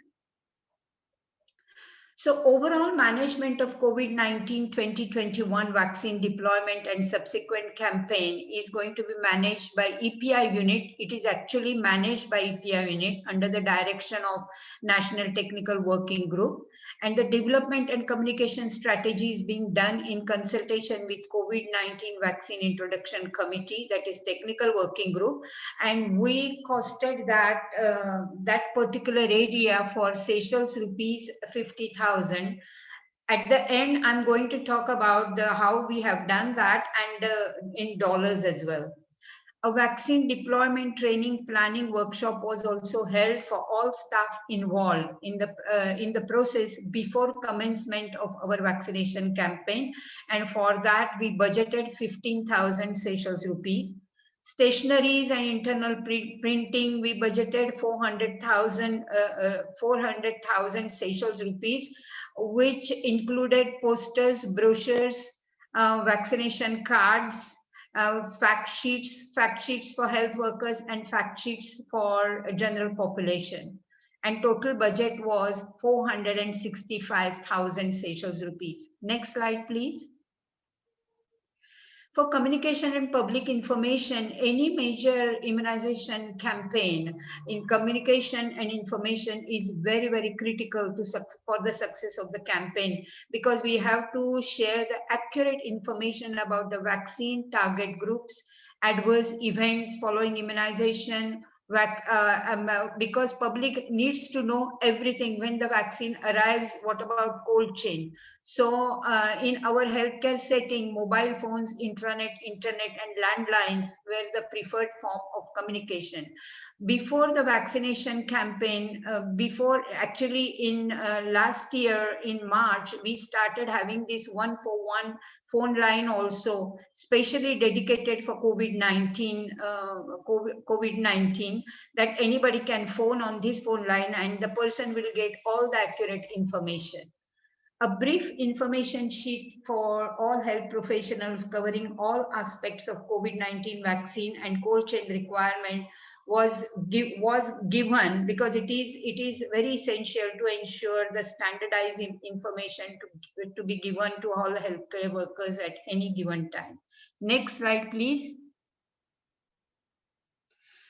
Public awareness and information, just now as I said that in public health campaigns, all this information is very, very essential for the to inform the public about the availability of vaccine, prioritization of target groups and adverse effects, because they have to know at each step what we are doing.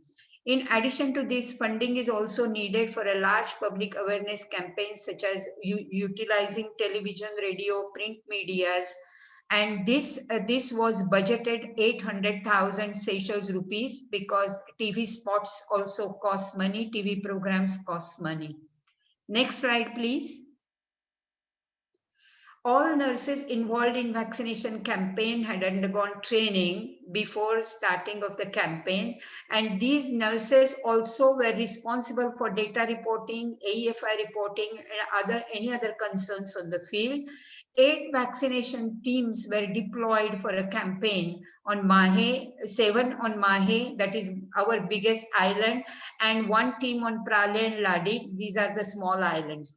And each team had dedicated medical officer who remained on the site during the vaccination. 102 nurses we mobilized, and allied health professionals, and 8 doctors. All these form the vaccination teams, and vaccination campaign is planned for 6 months. We started in January, and we are sure that we are going to vaccinate all our target population by end of May. Total budget required, this was the bigger budget, that total budget required was 22 million Seychelles rupees, because it included remuneration, per diem, displacement costs, salaries of health professionals dedicated to campaign activities. Next slide, please. Logistics for vaccination campaign. The National Vaccination Stock Management System is well developed for routine childhood immunization program, and COVID-19 vaccination campaign has utilized the same existing system. Distribution of vaccine stock is also tracked via vaccine stock registers, and then equipment required to vaccinate target population with vaccination cold chain is very critical.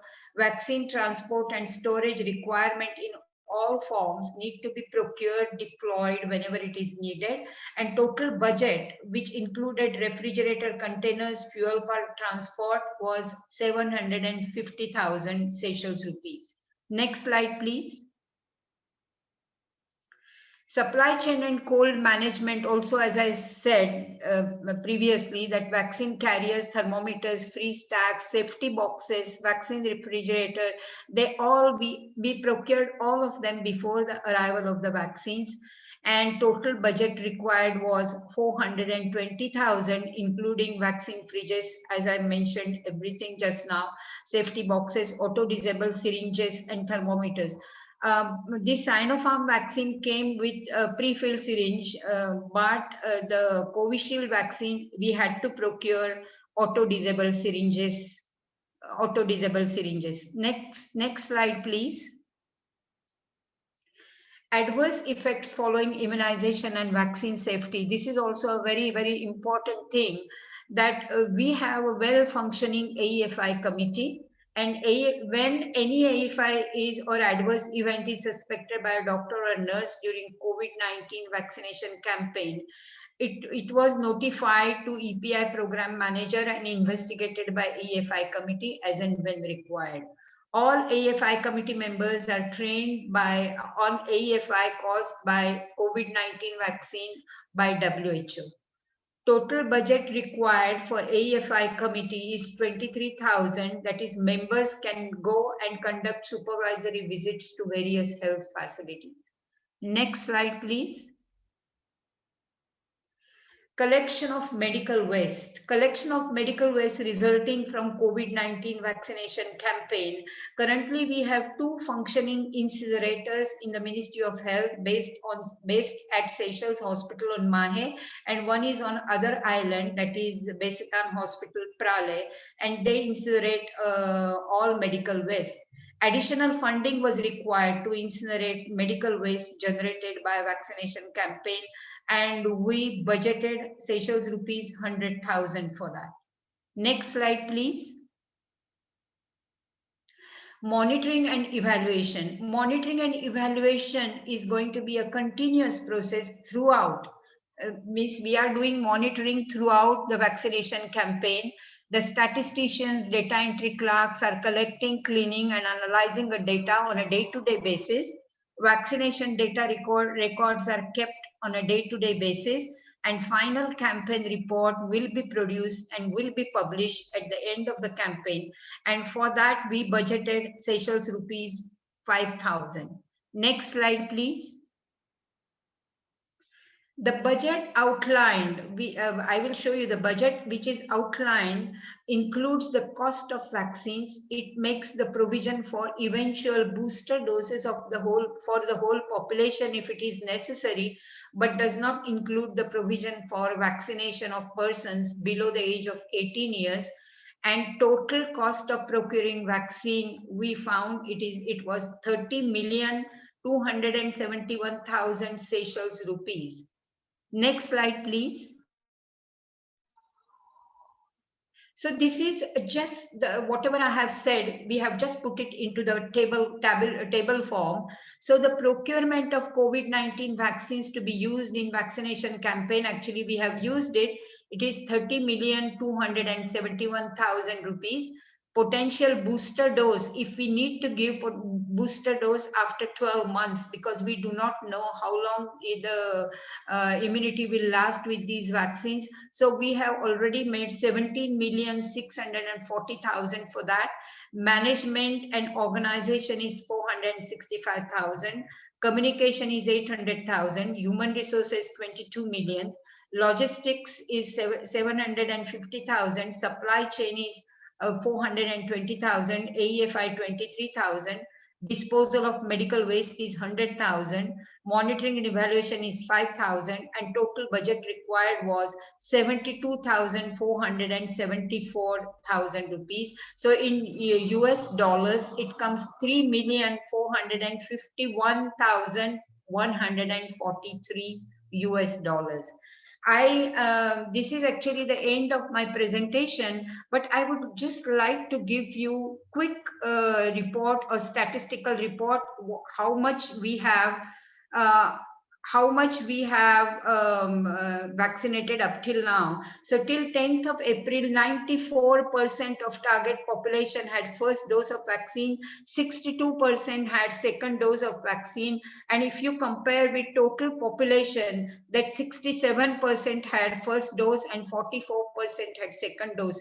Children below the age of 18 years are not vaccinated. Our targeted population was 70,000.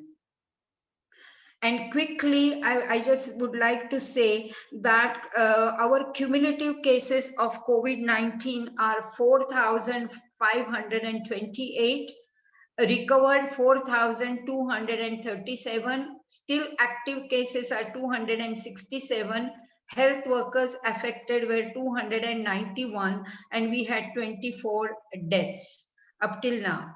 The number of COVID cases were actually not only Seychelles people, but there are tourists, seafarers, that is fishing vessels. So many fishing vessels come into Seychelles waters.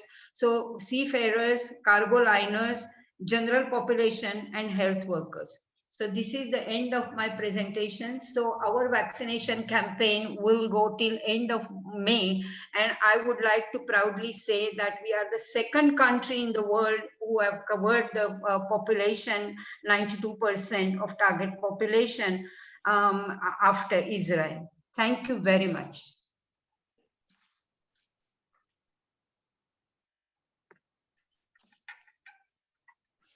Merci beaucoup, Madame Shoba Ajarnis, vraiment pour cette présentation très exhaustive. Seychelles qui est en plein dedans son programme de vaccination, qui a donc fait un exercice assez exhaustif et complet pour chiffrer et estimer les coûts associés à son programme de vaccination.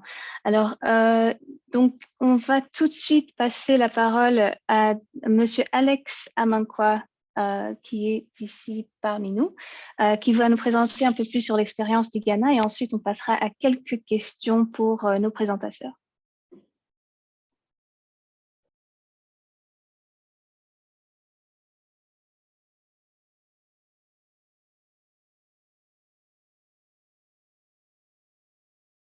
Yeah, thank you very much. I hope I can be heard clearly. Okay, good. Yeah, so it's a very short presentation, and the presentation will answer basically three main questions. That is the process of assessing financial needs for the vaccination program in Ghana, and then how we have incorporated COVID-19 vaccination program in the national budget. And then I'll look at how we are tracking and accounting for the vaccination expenditure. And then finally, I'll conclude.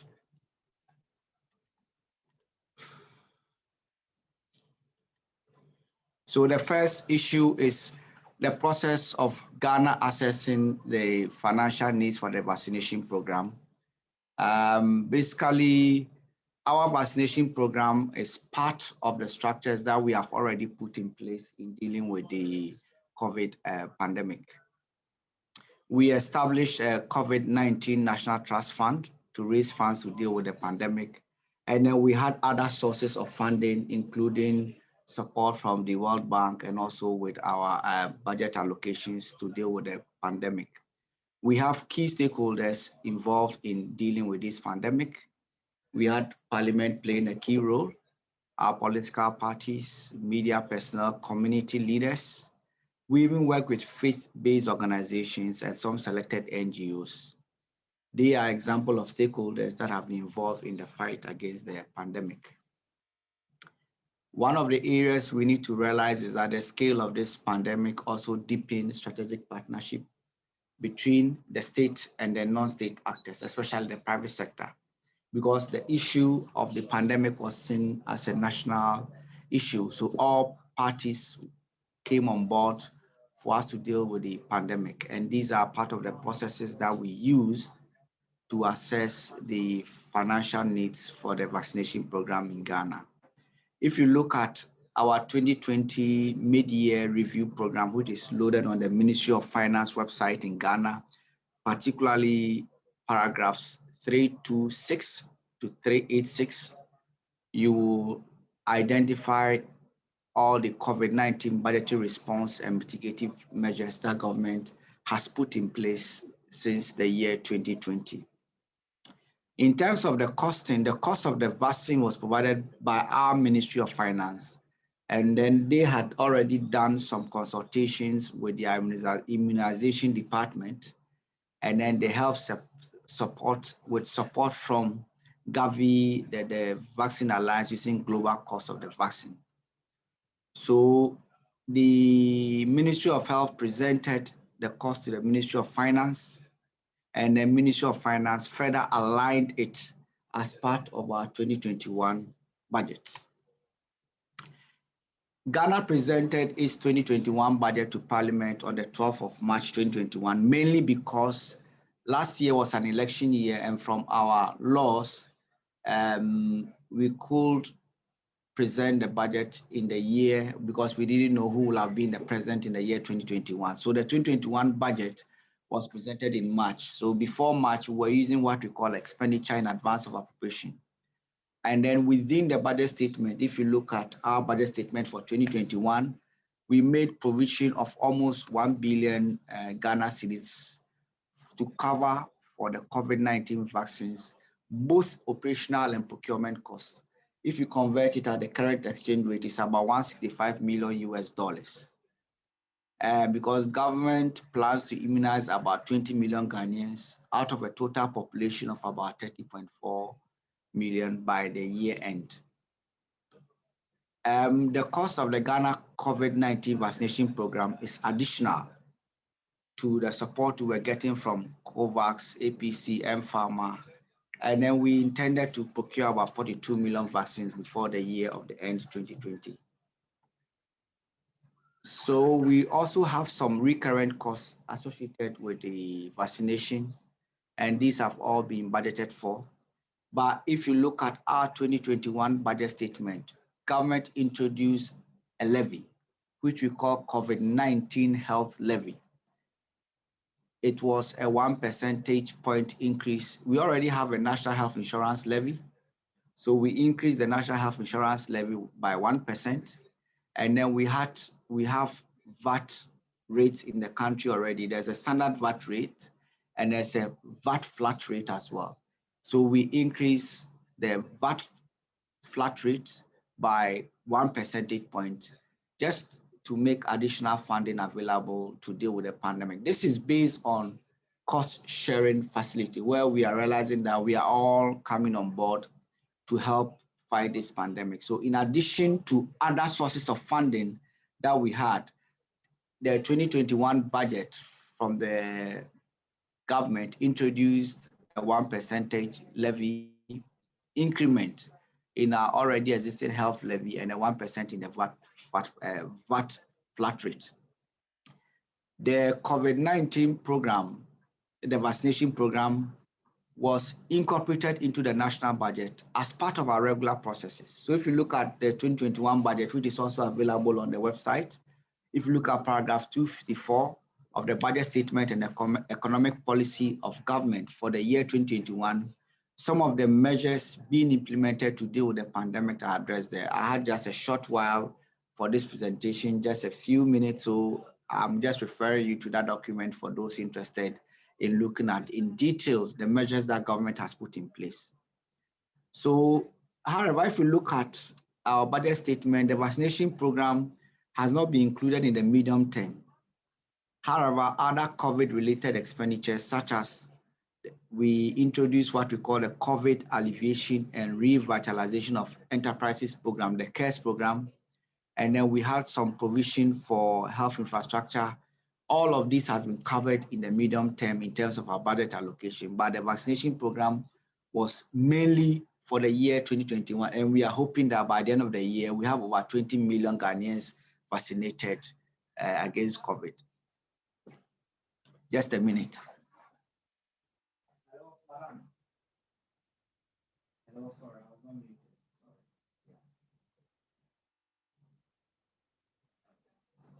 Thank you. Hello, I'm here. Thank you.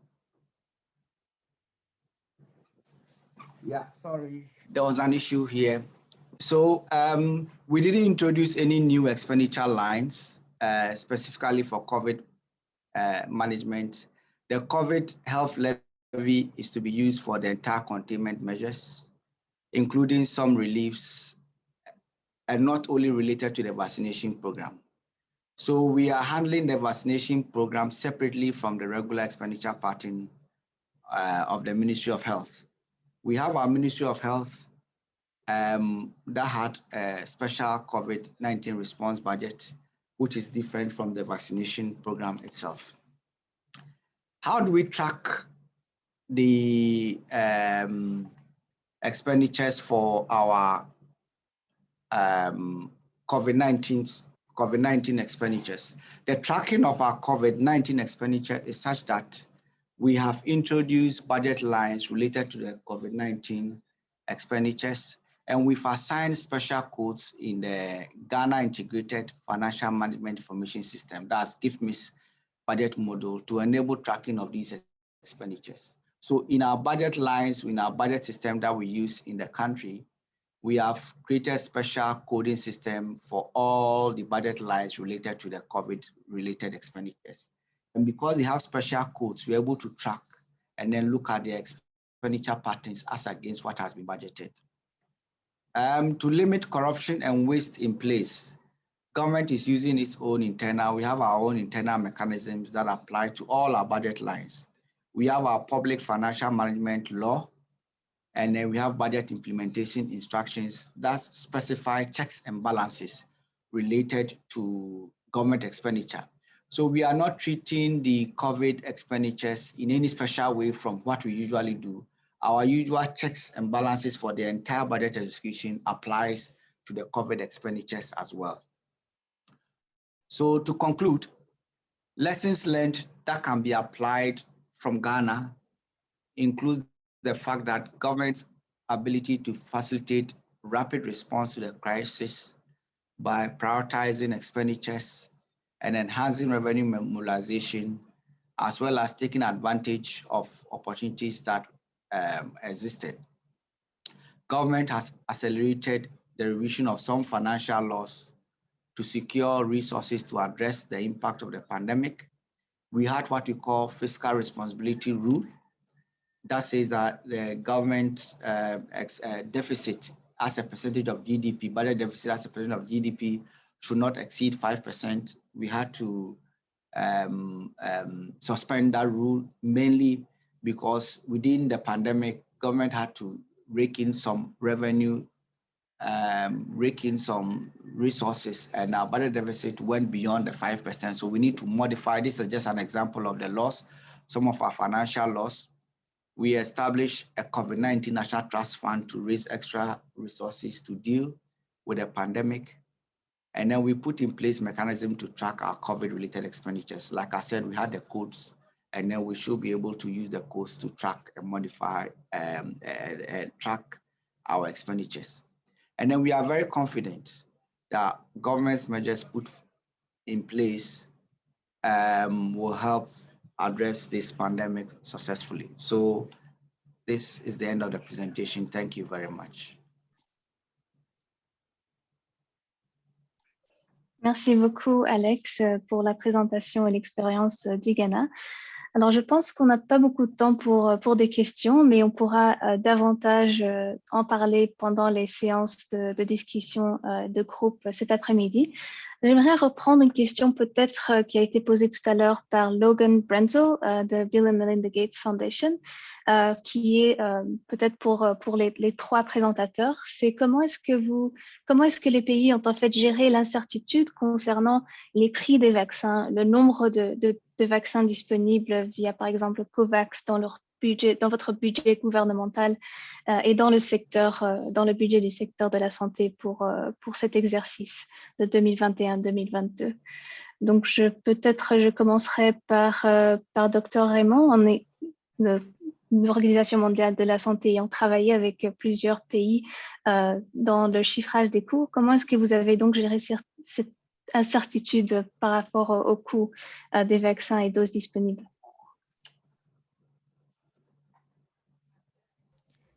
Yeah, thank you, Joanna. And I think, as I have laid out also in my presentation, I think it is important that there is some, when you estimate the cost, but also for budgeting, as you can see from the presentation from Seychelles and from Ghana, I think it's important to run different scenarios with different assumptions because of all these different uncertainties. As I said, the tool, it allows to have countries to have a cost and also budget for different vaccine prices, procurement prices, but also for all the other operational issues, how you are going to reach the different populations through your existing system, but also how you will deal with the human resources you need, and also what you could see from the Seychelles presentation, a major budget component is are the human resources.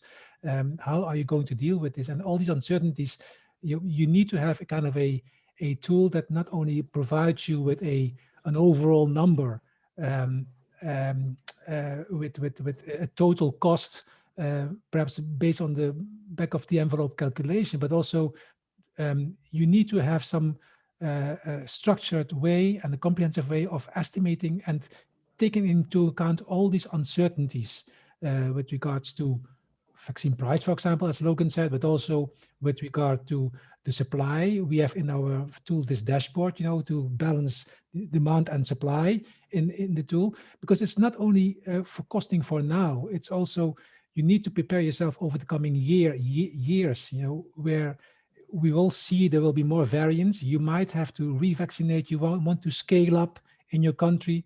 You have to have a consistent tool of the coming year to prepare yourself in order to also inform Ministry of Finance, inform other stakeholders interesting and relying their plans on your costing to be flexible, because you have to come back and because we deal here and you have to make decisions here under great uncertainties, including the costing. Let me stop here.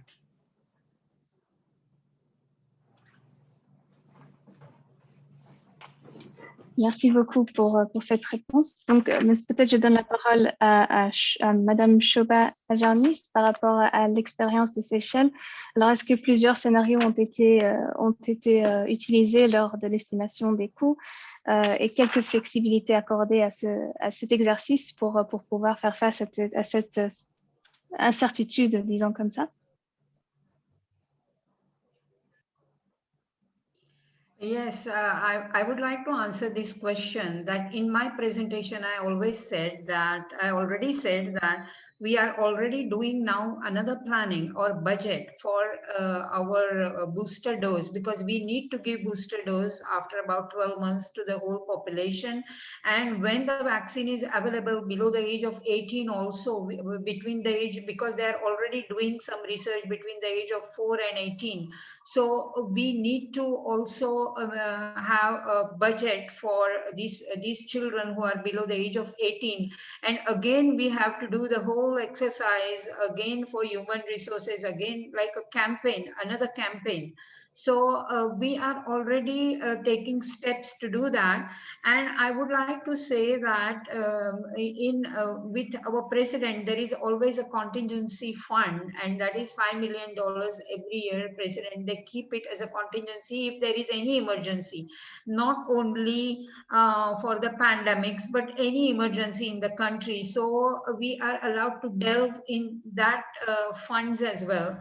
But as WHO officers said, it is very, very true that there is a lot of uncertainty, and we do not know how long we have to do this exercise, maybe year after year, because a lot of uncertainties are involved in that.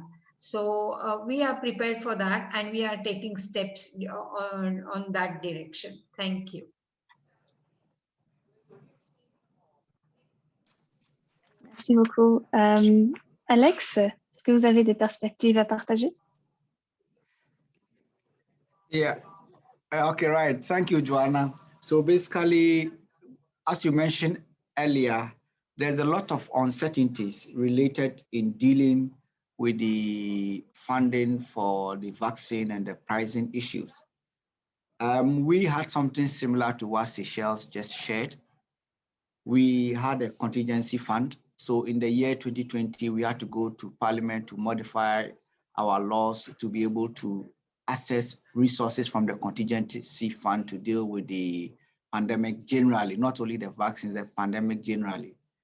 And then because of the uncertainties, we wanted a regular flow of resources because we are depending on development partners and support for the vaccination. So we introduced what we call the COVID-19 health levy. So we now have a specific levy just to raise enough resources to deal with the pandemic. And that is what I mentioned earlier in my presentation, that we increased the national health insurance levy by 1%. And then we increase our VAT flat rate by 1%, also to be able to rake in some regular resources to deal with the pandemic. And then apart from that, we have also incorporated the vaccination program as part of our national budget process, and all the budget processes apply to it to ensure that all the checks and balances are in place to make sure we'll deal with it. And then finally, going forward in dealing and then managing the lives and livelihoods of people, government has introduced a COVID alleviation and revitalization of enterprises program that we call the CARES, Ghana CARES program. And then we intend to provide some health infrastructure, cover the medium term, and some form of relief programs as well has been put in place to deal with the pandemic. So the uncertainties are there. So in addition to sourcing for other sources of funding, including the private sector coming in place, it is some of these direct lines of revenue mobilization that we have put in place to be able to make sure we manage some of these uncertainties related to the funding and the pricing of the vaccines. Thank you very much.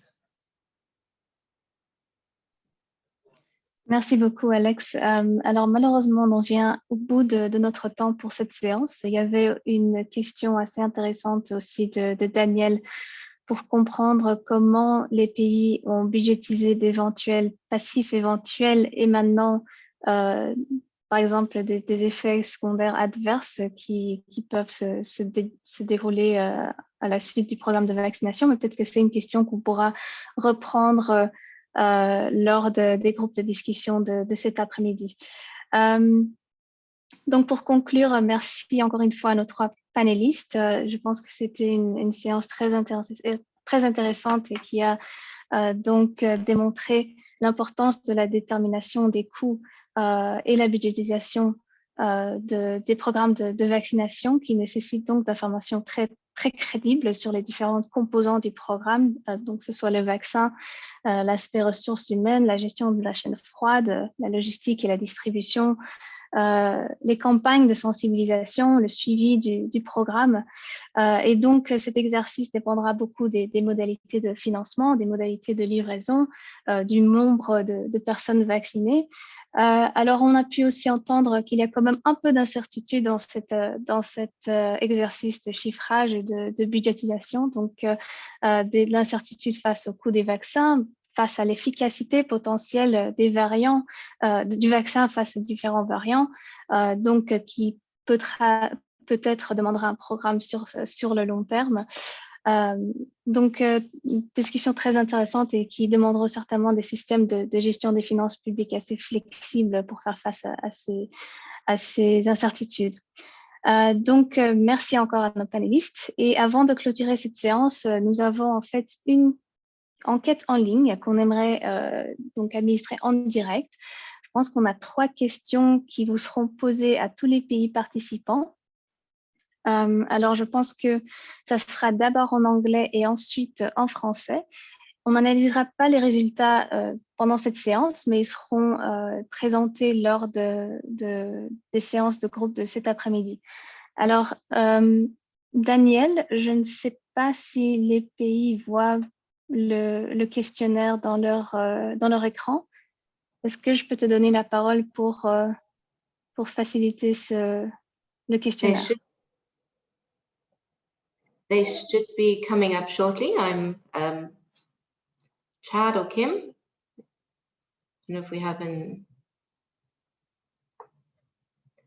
they should be coming up. In the interim, thank you so much, Chad. And in the interim, if everyone can just rename themselves, the name that you use to register for the event.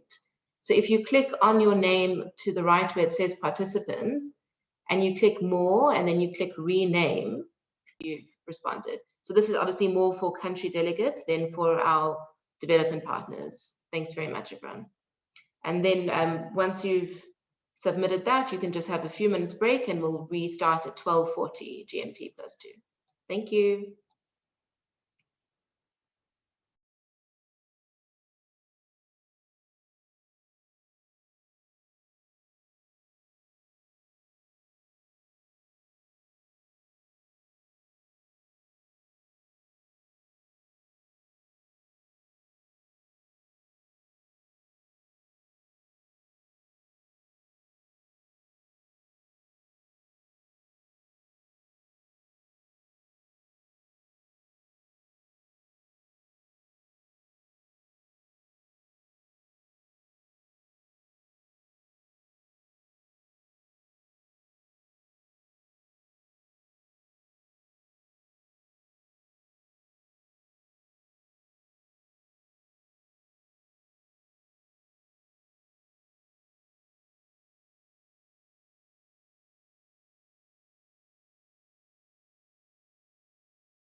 So the French poll is now on. So if our Francophone delegates can respond, that would be great. Thank you.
So to our Francophone colleagues, if you can respond, we haven't gotten any responses from the French side yet. So give another minute or so for that. If you can have a look through and submit your responses, I'll be grateful for that. Thank you.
All right, Philip, I think I'm going to hand over to you. If anyone still wants to respond to the poll, we can maybe just do that verbally, or you can send me answers in writing.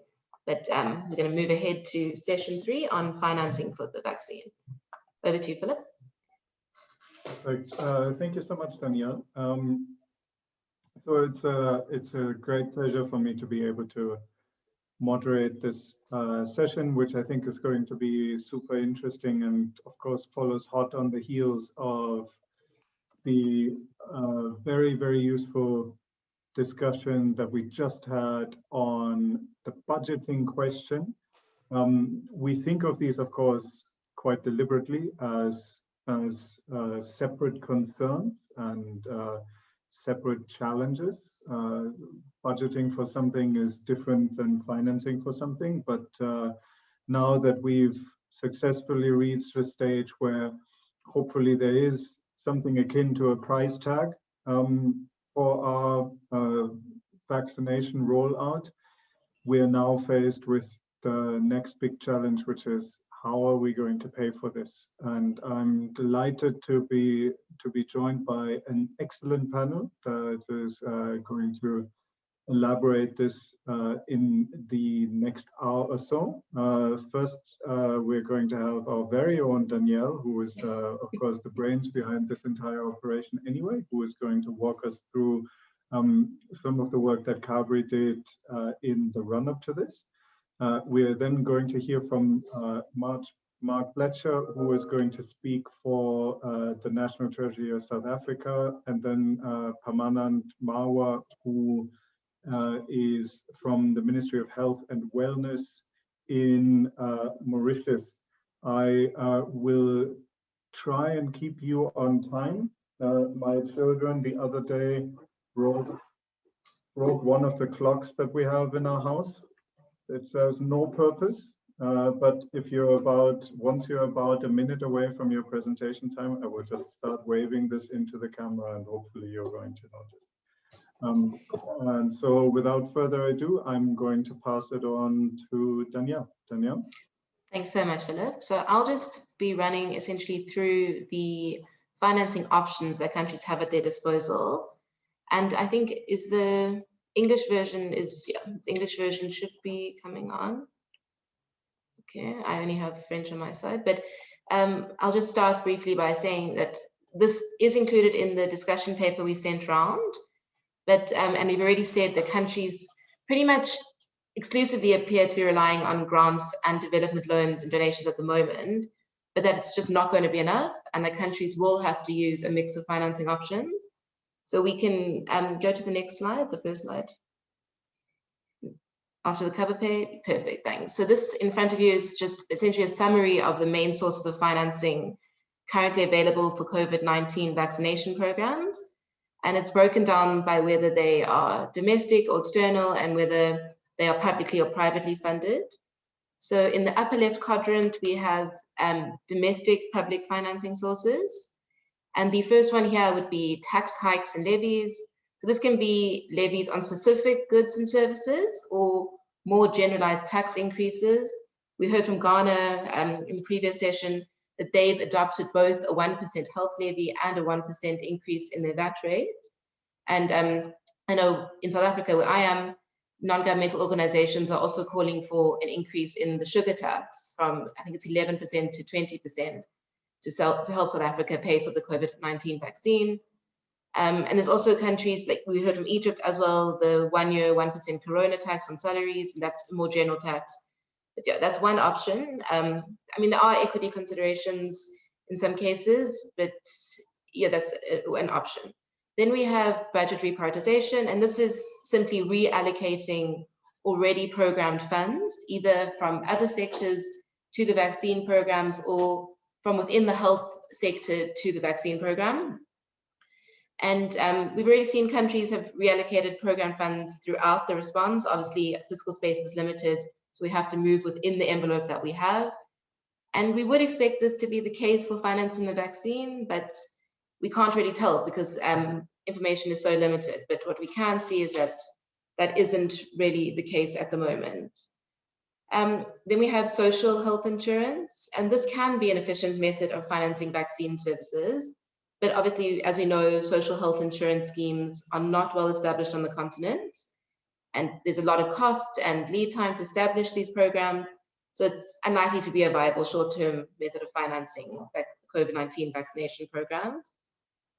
The last one under domestic public financing sources is a COVID-19 vaccine bond. And I mean, there is some potential for a vaccine to be financed at a lower rate if governments can differentiate themselves in their financial offerings by issuing this type of social bond. It obviously provides both a social and financial return. We have already seen the issuance of COVID-related bonds.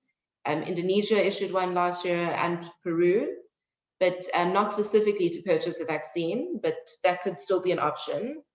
Then I'm going to quite quickly move on to domestic private sources.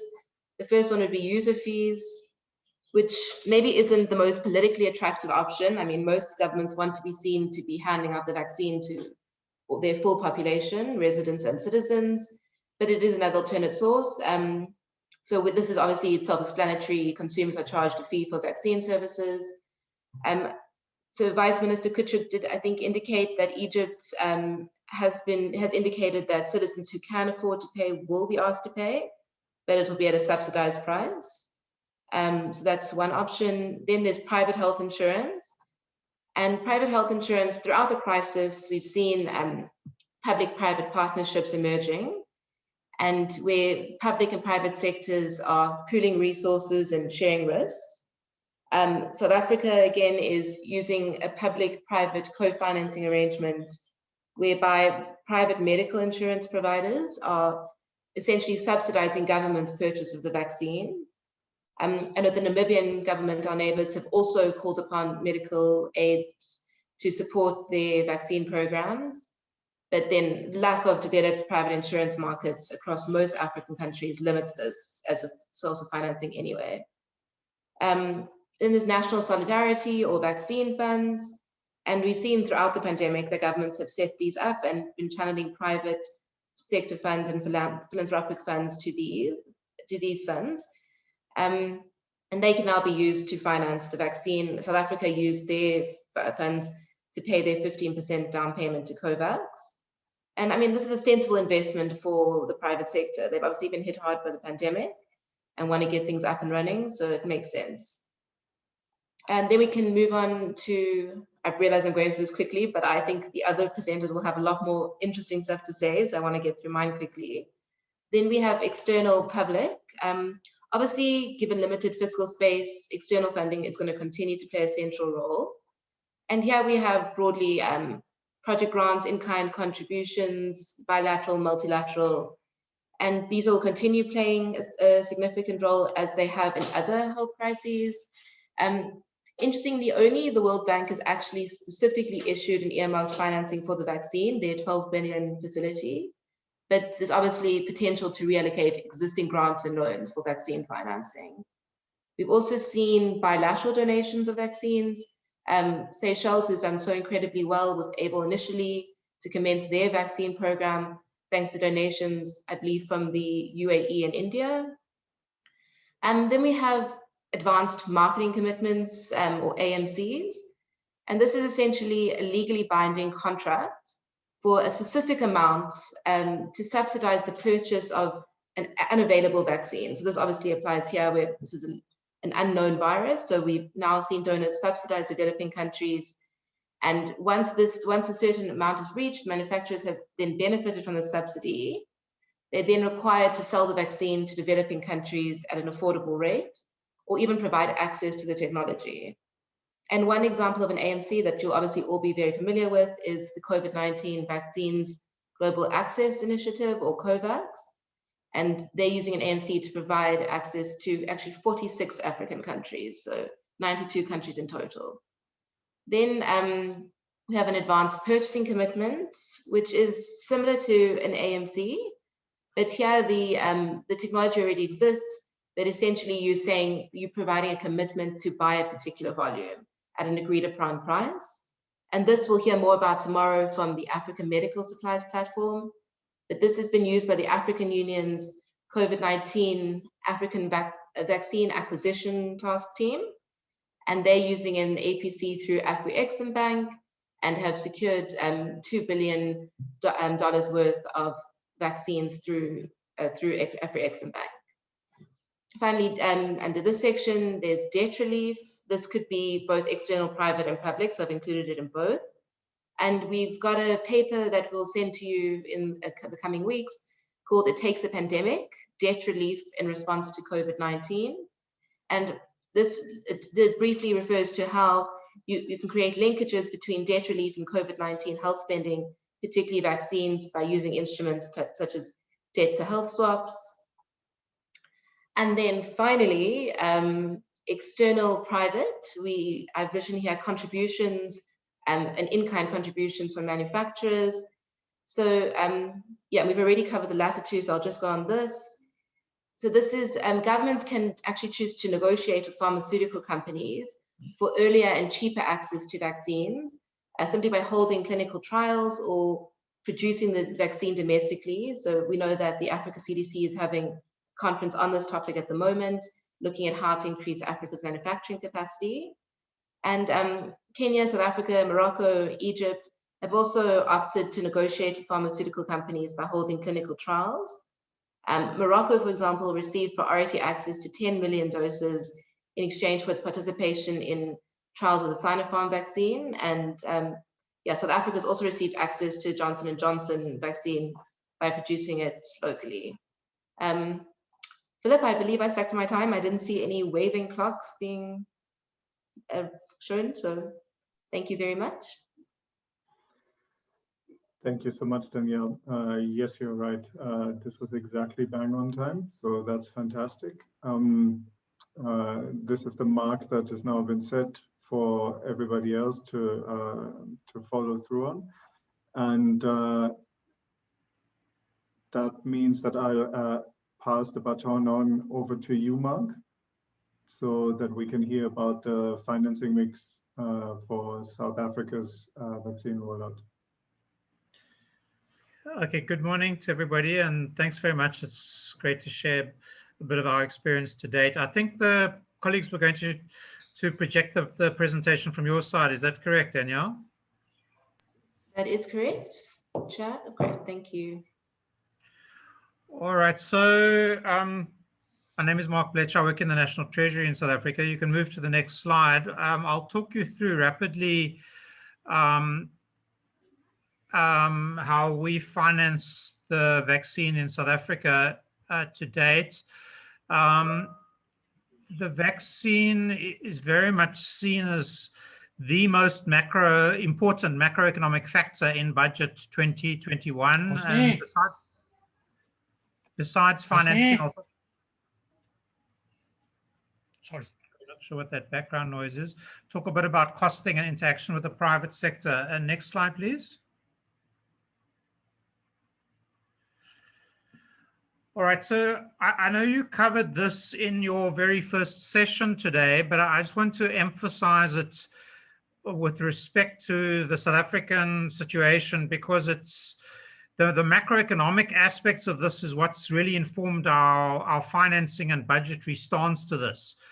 So, I mean, the effect of COVID has obviously been massive. It's caused the largest national recession in South Africa, economic recession for 100 years, and similarly globally. And in South Africa... Sorry, Mark, I'm going to have to ask you to stop for 1 second. We're having issues with interpretation. If you just give us 1 second to sort that out. Priya, do you...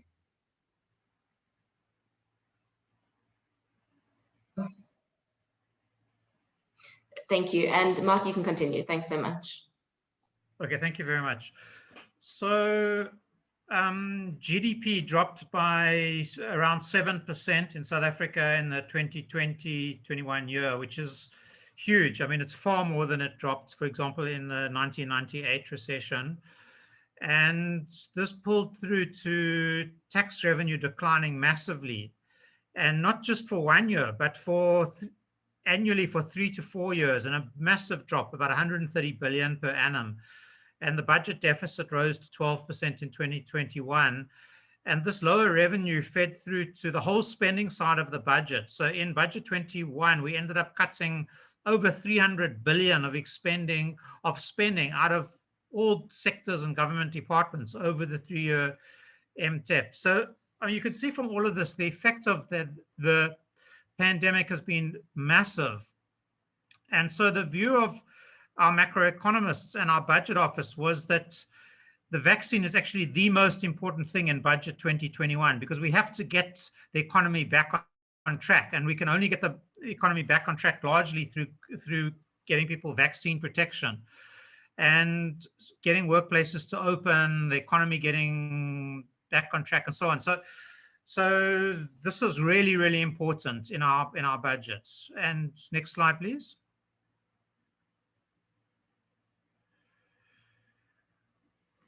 And so because of that, the public vaccination route financing route was really seen as by far the most important thing. And I mean, just to give you a bit of an example of this, I mean, we have people from our budget office in our meetings with health, and our Director General of the Treasury wanted us to meet with the Department of Health every single day for this year until this thing is completely sorted out. So it was really like at the top of the agenda of the Ministry of Finance, the National Treasury. And because vaccination is seen as a public good, it was really seen that everybody needs to get access to vaccines, obviously based on the relative prioritization of age and other factors, but that vaccines essentially must be free at the point of service. This is a kind of classic public good, and so there would be really no purpose in having user charges. So there was a strong view in South Africa, no user charges. This would be predominantly publicly funded. And so it would then be funded really mainly through general government revenue, whether that was borrowed through deficit financing, whether it was reallocated through budgetary allocations, so through varying sources basically of public financing. Now, although as I, coming on to private revenue streams, although as I say, we decided very early up front not to use user fees, that all vaccines should be free in the hands of the user, that those persons who are covered by private insurance, which is fairly significant in South Africa, our Director General was of the view that we should make COVID and COVID vaccination a prescribed minimum benefit. And so those people who were covered by private insurance, the private insurance or medical aid should reimburse that cost of the vaccination. In our case, and I think in most countries' case, government has to procure all the vaccines and in one or other mechanism sells on to the private sector or shares with the private sector. But practically, it's important that this billing of the private insurance happens behind the scenes. It doesn't in any way act as a barrier to people coming for their vaccination. Now, in terms of loans, South Africa did take last year loans from the IMF and the African Development Bank, not specifically for vaccination, but for COVID. At the time, we turned down loans from the World Bank because they were fairly onerous from an administrative point of view. Given now the specific World Bank offering around lending for vaccination, we are considering whether to take up that loan or not. At the moment, it seems fairly unlikely that we'll do it, although there may be benefits in that South Africa is becoming very indebted, and South Africa pays a lot in interest. I mean, we pay about interest rates of around 9 to 10%, whereas the World Bank loans are around 2%. So when we are funding vaccinations through deficit financing, effectively we're paying closer to 8, 9, 10% interest, whereas effectively if we borrowed it, we could borrow it at 2%. Of course, there are factors such as if you're borrowing in dollars and then with currency depreciation, some of this you end up paying later on. So we may or may not take the bank loan, but at the moment we may not take it just simply because of the fairly onerous reporting and approval requirements, which, unlike the IMF and the NDB loans were really easy administratively. The bank loan is still a bit more on the administratively kind of heavy side. And then, as Danielle mentioned, we did take a donation from what we call our Solidarity Fund, which is a kind of private sector donation in paying the down payment to the COVAX facility. All right, next slide, please. So this is just a bit about costing, and given that the whole last session was on costing, I won't talk too much about this, but just to say that our Minister of Health did establish a Ministry Advisory Committee. It has a subcommittee on costing. We then did develop a vaccination costing model. We developed it domestically. It was our own model. We used local health economists. And I think there was a lot of variation in the estimates, mainly because of this big uncertainty around uptake. And even now, we have quite a bit of uncertainty about what percentage of people will accept the vaccination or not come for the vaccination. But there were also uncertainties in the costing model. And I won't go through all the cost variations shown in the table, but if you look at the last column of the table, I mean, you'll see some of our early models had really, really wide variation in potential costs. I mean, that could range from 4 billion South African rand in the lower right up to 19 billion South African rand in the top right. And we ended up funding closer to that third amount, the 10 billion rand. So we kind of funded a bit in the middle of the scenarios. And the Minister of Health then announced a 3-phase vaccine rollout strategy, which would aim to vaccinate about 2/3 of the population over a year. Next slide, please. So this is what we then allocated, around 10.2 billion South African rand, which is just under $1 billion US. Most of it is in vaccines. You can see that the first row, vaccine procurement and distribution. We did most of that through our National Department of Health because of these very onerous requirements of buying through these, buying for the whole country. So it was easier to do it through the National Department of Health, but we gave a lot of the funding, the budget for the service delivery to our provincial administrations, our decentralized provincial administrations. We also gave some funding to our Medical Research Council for research and for research around the original J&J implementation trials, and a bit for also like Seychelles for communication campaigns. In the 2021 year, we made emergency allocations for some of the down payments. In our case, it was mainly for Johnson & Johnson and Pfizer. And in this financial year in 21-22, we allocated 9 billion. We split it over 2 years between the national department and the provinces in the way that's shown in the table. But most of this, the vast majority of this, is public money, publicly financed. And we really did this because we thought this was a public good. And as I mentioned, you know, our budget office really saw this as absolutely critical, the most important thing to get our economy reopened again. Thank you. Next slide, please. So now on the public and private sector interactions, we have structured a number of collaborations between the two sectors to support the vaccine rollout. And the pharmaceutical companies have insisted that government is the sole procurer of vaccines. We sell those then to private provider groups who in turn can claim from private medical insurance. And then on the third bullet there, we're also looking at arrangements by which government can contract with private, say, private pharmacies or private general practitioners, or maybe even privately run mass vaccination sites to vaccinate public patients. And we're looking at gazetting a national tariff of about 65 South African rand for say pharmacies to do that vaccination on the government's behalf. And some of these arrangements will be quite good for the national health insurance, which we're trying to develop, because they will deepen public and private interactions. There'll be these national tariffs, and really national, you know, public should use private as far as, you know, much more than it normally does do. Okay, next slide, please. If you can change the slide, please.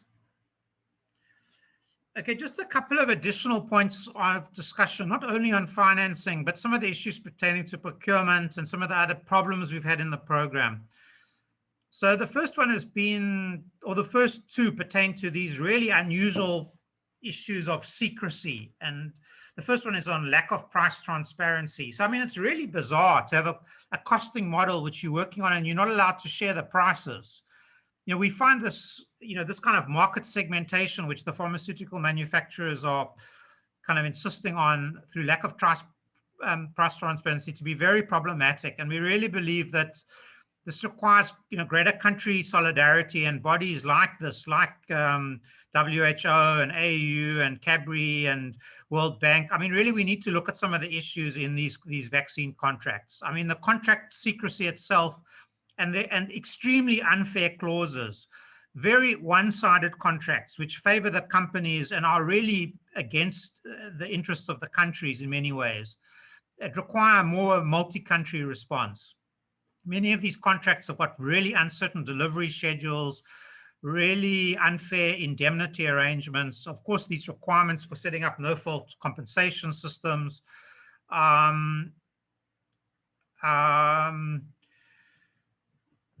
It's kind of interesting the way different countries, even in Africa, has assessed safety and the way the different regulators have dealt with it. Like, I mean, I heard, for example, in the Seychelles presentation, how Seychelles is using Sinovac, but our own regulator, for example, our own medicines regulator has not yet approved Sinovac, for example. And also our ministerial advisory committee is trying to get different information. So again, you know, many countries in Africa are using different, you know, our own regulators, often very small regulators.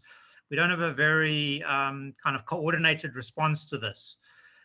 In our case, we've had to balance between the centralized and decentralized response and expenditure allocation to decide how much to give to the national department as opposed to the provinces. And then the last points, I think, have been dealt with also by other countries. So I won't dwell on some of the service models.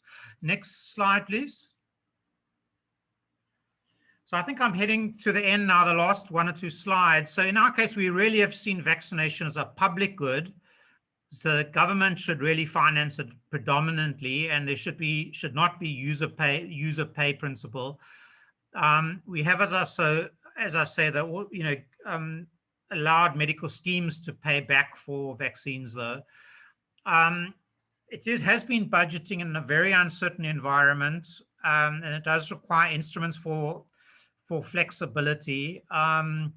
So we haven't initially budgeted for 100% uptake because we think it's unrealistic. Some people are going to turn down the vaccine, but we've made it clear up front that we will allocate additional funding later if the uptake is very strong.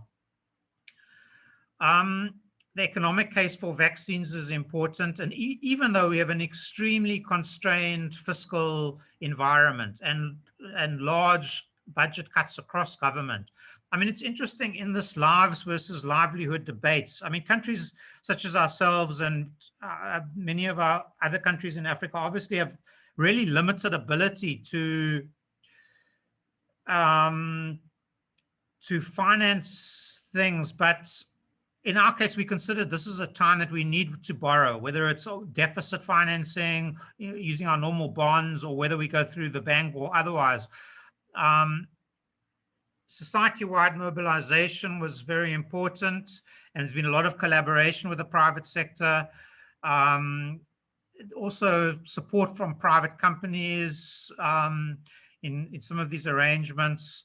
And contracting arrangements between public and private sector will generate lessons for national health insurance. And I think the last slide, you can change to the last slide, please. So just by conclusion, we've seen our vaccination program as a public good, essential for reopening the economy, mainly then public finance. That's been the centerpiece of our 21 budget from a Ministry of Finance point of view. Our only, I suppose, disappointment is that you know, the rollout has not been as fast as we would have liked, as fast as we saw in the Great Seychelles presentation.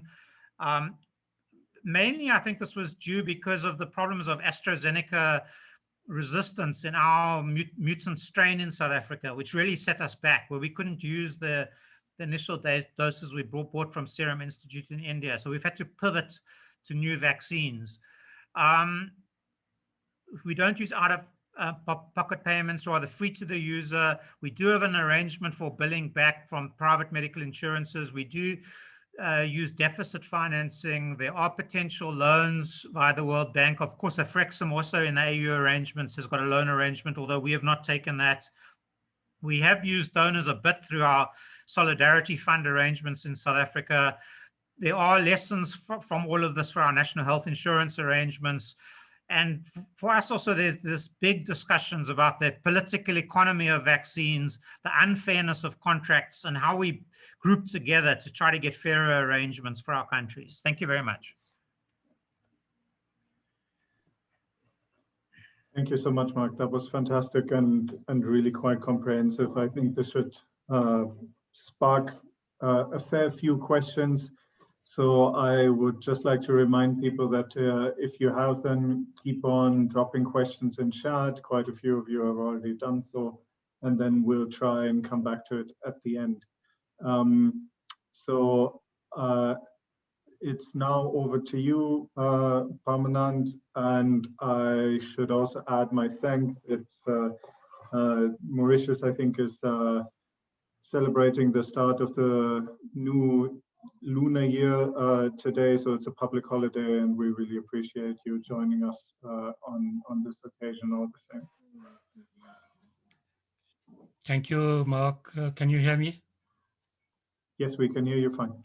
Yes, thank you, everyone, and good afternoon. Here we are already about a little past 3 in the afternoon.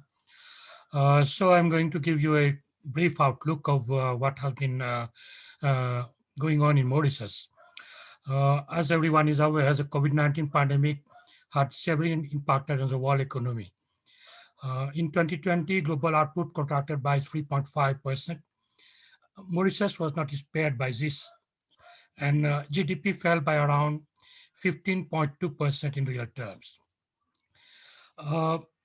Government here took bold measures to mitigate the negative impact of the pandemic on the economy, and our main priority was to save jobs, thousands of jobs. So government introduced the wage assistance scheme, the self-employed assistance schemes, and other support provided to businesses and individuals. However, the significant cost of these measures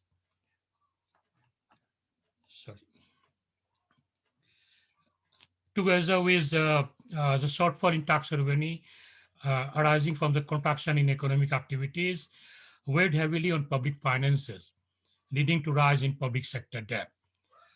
With the global rollout of vaccine programs and additional fiscal support across countries, global economic prospects for 2021 seems to be improving.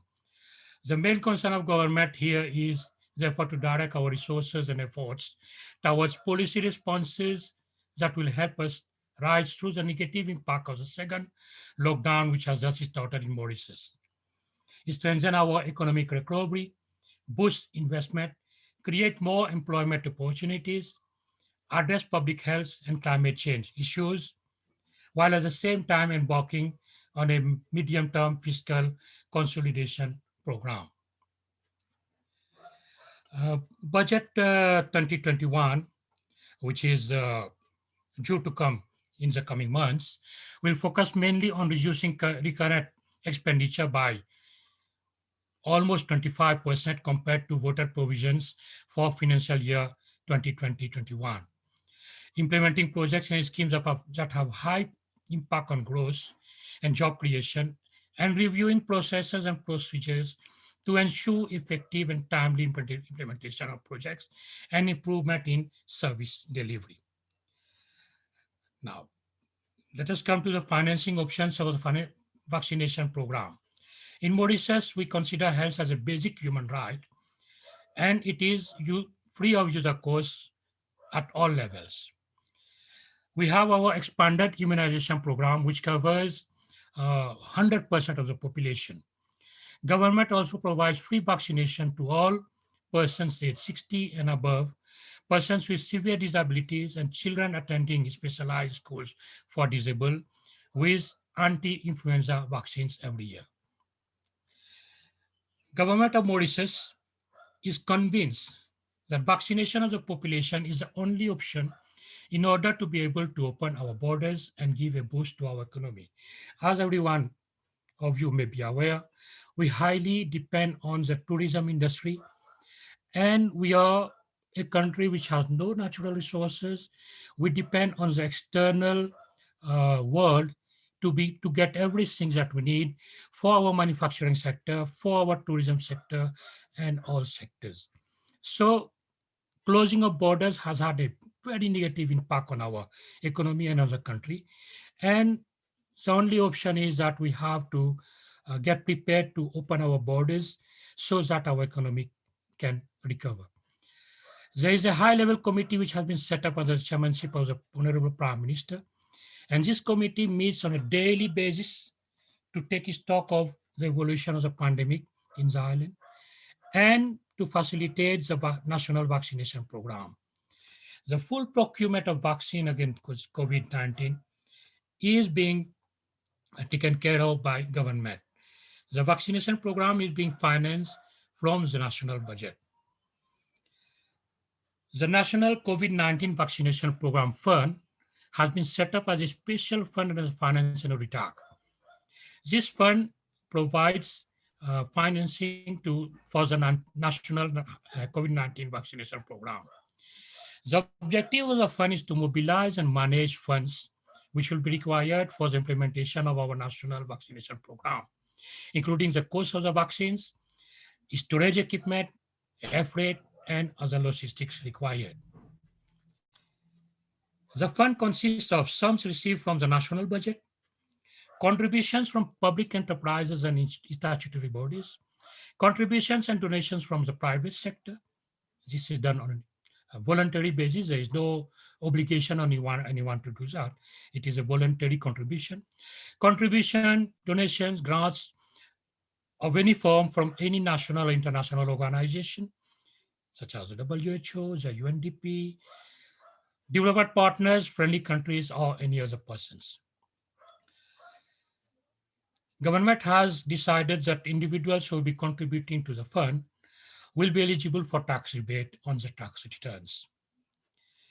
The fund has received contributions up to now of a little more than 431 million rupees. Our vaccination program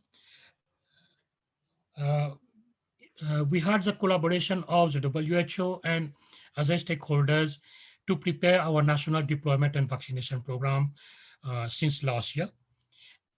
This program lays down our vaccination strategy, the procurement of vaccines, its storage facilities, distribution, cold chain management, training and of personnel, among others.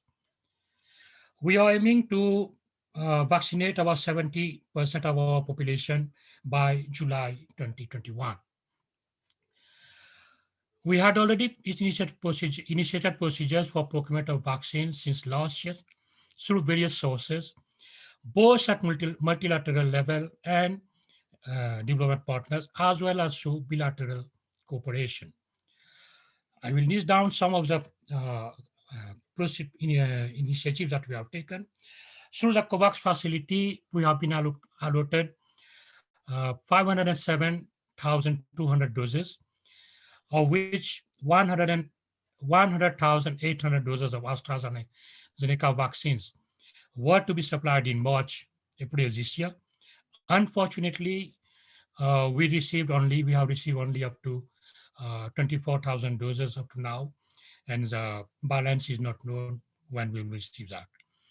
We have already made a down payment of $811,521 US and a bank guarantee of $3,350,650 US to COVAX. We have also paid $451,658 US for the 100,800 doses of AstraZeneca. Through the African Medical Supply Platform, we have been allotted 151,000 or so doses of Johnson & Johnson, for which we have already made a down payment of 15%. From the government of India, we received 100,000 doses of Covishield manufactured by the Serum Institute of India. We also procured 100,000 of the same vaccines at a price of 523,501 USD. We had also ordered 200,000 doses of the same vaccine, but its delivery is uncertain. We had also procured 200,000 doses of Covaxin from Bharat Biotechnologies India Limited. We have also placed 300,000 doses on order, but this also is uncertain when we will be receiving that. As I am speaking today, my Minister of Health and my senior chief executive are at the airport to receive 100,000 doses of Sinopharm vaccine, which is being donated by the People's Republic of China, whom we thank heartily for that. They are also providing syringes and needles for the vaccination. We have also contacted the Russian Direct Investment Fund for the procurement of 1.2 million doses of Sputnik vaccine, but the delivery is uncertain. I will be brief. We have also established a priority list, but I will not go through everything because the list is in accordance with the WHO guidelines. We have also trained our personnel and everyone. Our vaccination started on 26 January this year. We have already vaccinated a little above 208,000 persons who have received the first dose, and the second dose administration has just started. But there are a lot of uncertainties now regarding availability of additional vaccine to continue our vaccination program. But in any case, as I said, government at its higher level is committed to secure the required number of doses of vaccine. And even our Prime Minister is liaising directly with friendly countries to ensure that we can have the doses of vaccines on time. Thank you. Thank you so much, Commandant. I have to admit that I found myself taking copious notes alongside, because the the contrast and at the same time the similarities that we just saw from the experience of the Ministry of Health in Mauritius and the Ministry of Finance in South Africa, I think is quite striking and very, very helpful. So we have about 10-ish minutes left. There are a couple of questions here from the Q&A that I would like to highlight. Of course, Mark and Parmanand, you're also able to look at them yourselves. But I think one thing here that seems interesting to me, even though it's not really a financing question narrowly, but that issue of how do you avoid crowding out other essential health expenditures as you're going through this prioritization exercise?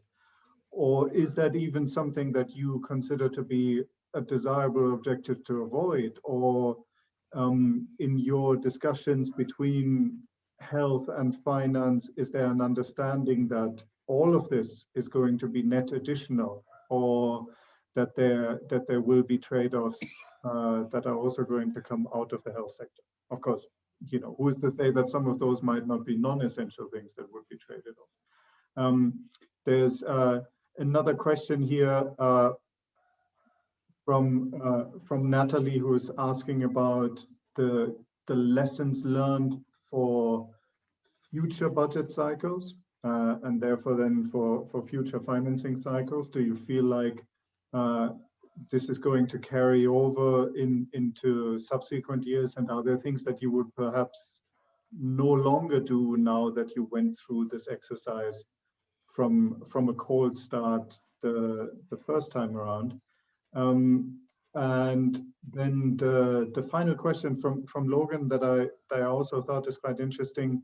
Who else did you have other experiences working with the private sector, such as getting donations from high net worth individuals? Mark has already mentioned the Solidarity Fund. I think these really apply equally, both to South Africa and to Mauritius. So I'm not going to try and direct those exclusively to either one of you. And Mark, maybe we just go through the same sequence again, and I'll start up again with you and leave it up to you which ones of these you find most interesting to pick up in you know, something like 3 minutes. Okay, thank you. I'll try and take each of them, but just fairly briefly. So how to avoid crowding out of other essential health expenditure? I think that's an important question, and I don't think that we have answered that well in our country. I think the Ministry of Finance has just seen this as a huge priority. So it's conditionalized these funding. So, you know, we have a system in South Africa of conditional and earmark grants, and then we have the equitable share formula, which is the rest of the health financing. So in a sense, by conditionalizing the financing, effectively we prioritize it because it can only be spent on this, and which inherently then disadvantages other health services. So I think that is happening to some extent. We did have in the early parts of the lockdowns, where we had extreme lockdowns, we had severe reductions in vaccination rates, child vaccination rates, TB treatment coverage, etc. So the health department is trying to now recover some lost ground there. All right, the second question by Natalie about what have we learned for future budget cycles. I think this is a bit like, you know, we have a lot of experience, for example, in budgeting for HIV/AIDS, where, you know, we have to refocus every year our budgeting based on what is the actual uptake. And I think the big uncertainty with COVID, you know, I mean, it's been just so uncertain the last year. You know, we didn't know which vaccines would pass clinical trials, which ones would be registered, when they would be registered, what would be the price, what would be the uptake. So I think now that we're getting into the program, and we'll see how the patterns of uptake work, and whether we need, like, I mean, Seychelles is already talking about booster doses, for example. So, I think we'll need to see, I think we'll be in a much better position in year 2. And even in our adjustment budget, we will be we'll be revising allocations, basically based on our experience in the first half of the year. And this links also to the third question from Logan about our interactions with the private sector. So the private sector, partly because the private sector can only get vaccines from government. So they're really interested in this program. In fact, we were talking to one of the big insurance companies in South Africa. They said they lost 2 billion Rand in January month and 2 billion Rand in February month from death policies. So they're really, really interested in trying to, get on top of the vaccination program. So we actually meet with the director generals of the Departments of Health and Treasury and the leaders of the private sector through Business South Africa every week. In fact, several meetings a week. This is such a high priority to them. Earlier today, we met on our no-fault vaccination fund. We had 6 lawyers from the private sector there who are helping us pro bono to draft the regulations for the no-fault compensation fund. So there's been huge engagement with the private sector. They're very, very interested. Danielle pointed out they were prepared, the medical schemes were prepared to cross-subsidize the public sector. In the end, I think we're probably not going to do that or not do it very much, but they certainly offered to do it. So there's been a lot of goodwill. People in the private sector are really interested to get vaccinations and they're prepared to pay for it and they want to help government any way they can. I hope that's some kind of answer to the 3 questions from South Africa. Thank you. That was brilliant, Mark. If I can maybe just add, since that was the last one on here, and you explicitly addressed that in your initial remarks, from Nana from the AFDB, whether purchasing through these pooled procurement schemes like COVAX or AU, is that a way of addressing some of the contractual issues that you've been facing when negotiating directly with vaccine producers, or would it just be more of the same essentially?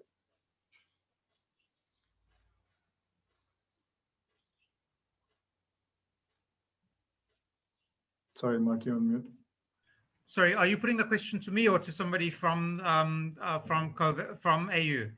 No, I was putting the question to you since you were talking about that in your initial remarks. Okay, so I think this is a very important question. And my sense is that even COVAX has been extremely compromised. And I think COVAX has had difficulty getting the contracts that it wanted to, at the terms that it wanted to. I mean, I personally find it embarrassing that even COVAX can't talk about the prices that they've paid and things like that. So, I think that even WHO has been struggling here. And I think it reflects part of this political economy debate here, that the balance of forces has been very strongly with a small number of pharmaceutical companies. And I think AU is just getting into the space now. But I think that we really need to seriously think about this, and WHO needs to think about it. WHO needs to think about a world in which pharmaceutical companies refuse to disclose the prices of the vaccines they're selling. And each of us is a different country, doesn't know what the other country is paying. So, I really think, WHO needs to take this up, AU needs to take this up. And I mean, maybe COVAX has done a bit better than individual countries, and maybe AU might be able to take it a bit further. But I think all of us have been on the back foot, which is why we need to band together even more strongly. Thank you, Mark. Very much appreciate your candor. Parmanan, I'm going to leave the last word to you now. Yes, thank you. Since we're almost at time. Yeah, thank you. And I really thank our colleague from South Africa to have shared his experience. And I totally agree with the points that he has put forward. Regarding 1 or 2 points that were raised, the lessons learned for future financing. As I said, in Mauritius, we believe in the human rights, and we believe that health is one of the fundamental human rights.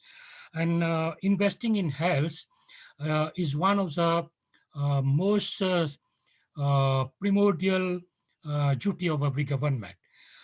That is why some years back, when government started providing the anti-influenza vaccine for the old and the severely handicapped, there was an outcry that government would not be able to sustain that. But we have been able to do that, and today we are able to vaccinate all our senior citizens, which are almost 1/4 of our population. So I believe if government is as a top level is committed to fulfill its duty, it can finance even future rollout of COVID-19 vaccines. This is my personal point. I don't have as a point of government, I say, but this is my personal point. Regarding crowding out of other health, you see, again, from my personal experience, if we do not invest in these vaccines, all our health personnel will be contaminated, and they will be the most vulnerable ones to get this pandemic, this virus. So it is our duty to protect these people who are the frontliners so that they can protect other health, other population from other diseases. So I don't think we are leaving out other diseases while looking at COVID-19. And regarding other partners, in Mauritius, government has been providing incentives to all the economic sectors who have been not working for almost 2 years now. And I think in the future, when the vaccination program will be completed and all economic sectors will be running as a full strength, it would be a good thing for these people to at least consider contributing to the National Vaccination Program Fund. And I think the message has paused because even now we have so many individuals who are contributing to that fund. So I am very confident that in the future we'll be able to get adequate funding to continue our vaccination program. But the problem remains that the availability and the pricing of the vaccines throughout the world will be problematic. Thank you. Thank you so much. I thought this was a super interesting discussion. I'm very grateful to Danielle, Mark, and Parmanand to take us through their contributions. This is going to be something that we'll be thinking about quite a bit, not just during the rest of today's and tomorrow's proceedings, but I'm sure for the weeks and months to come.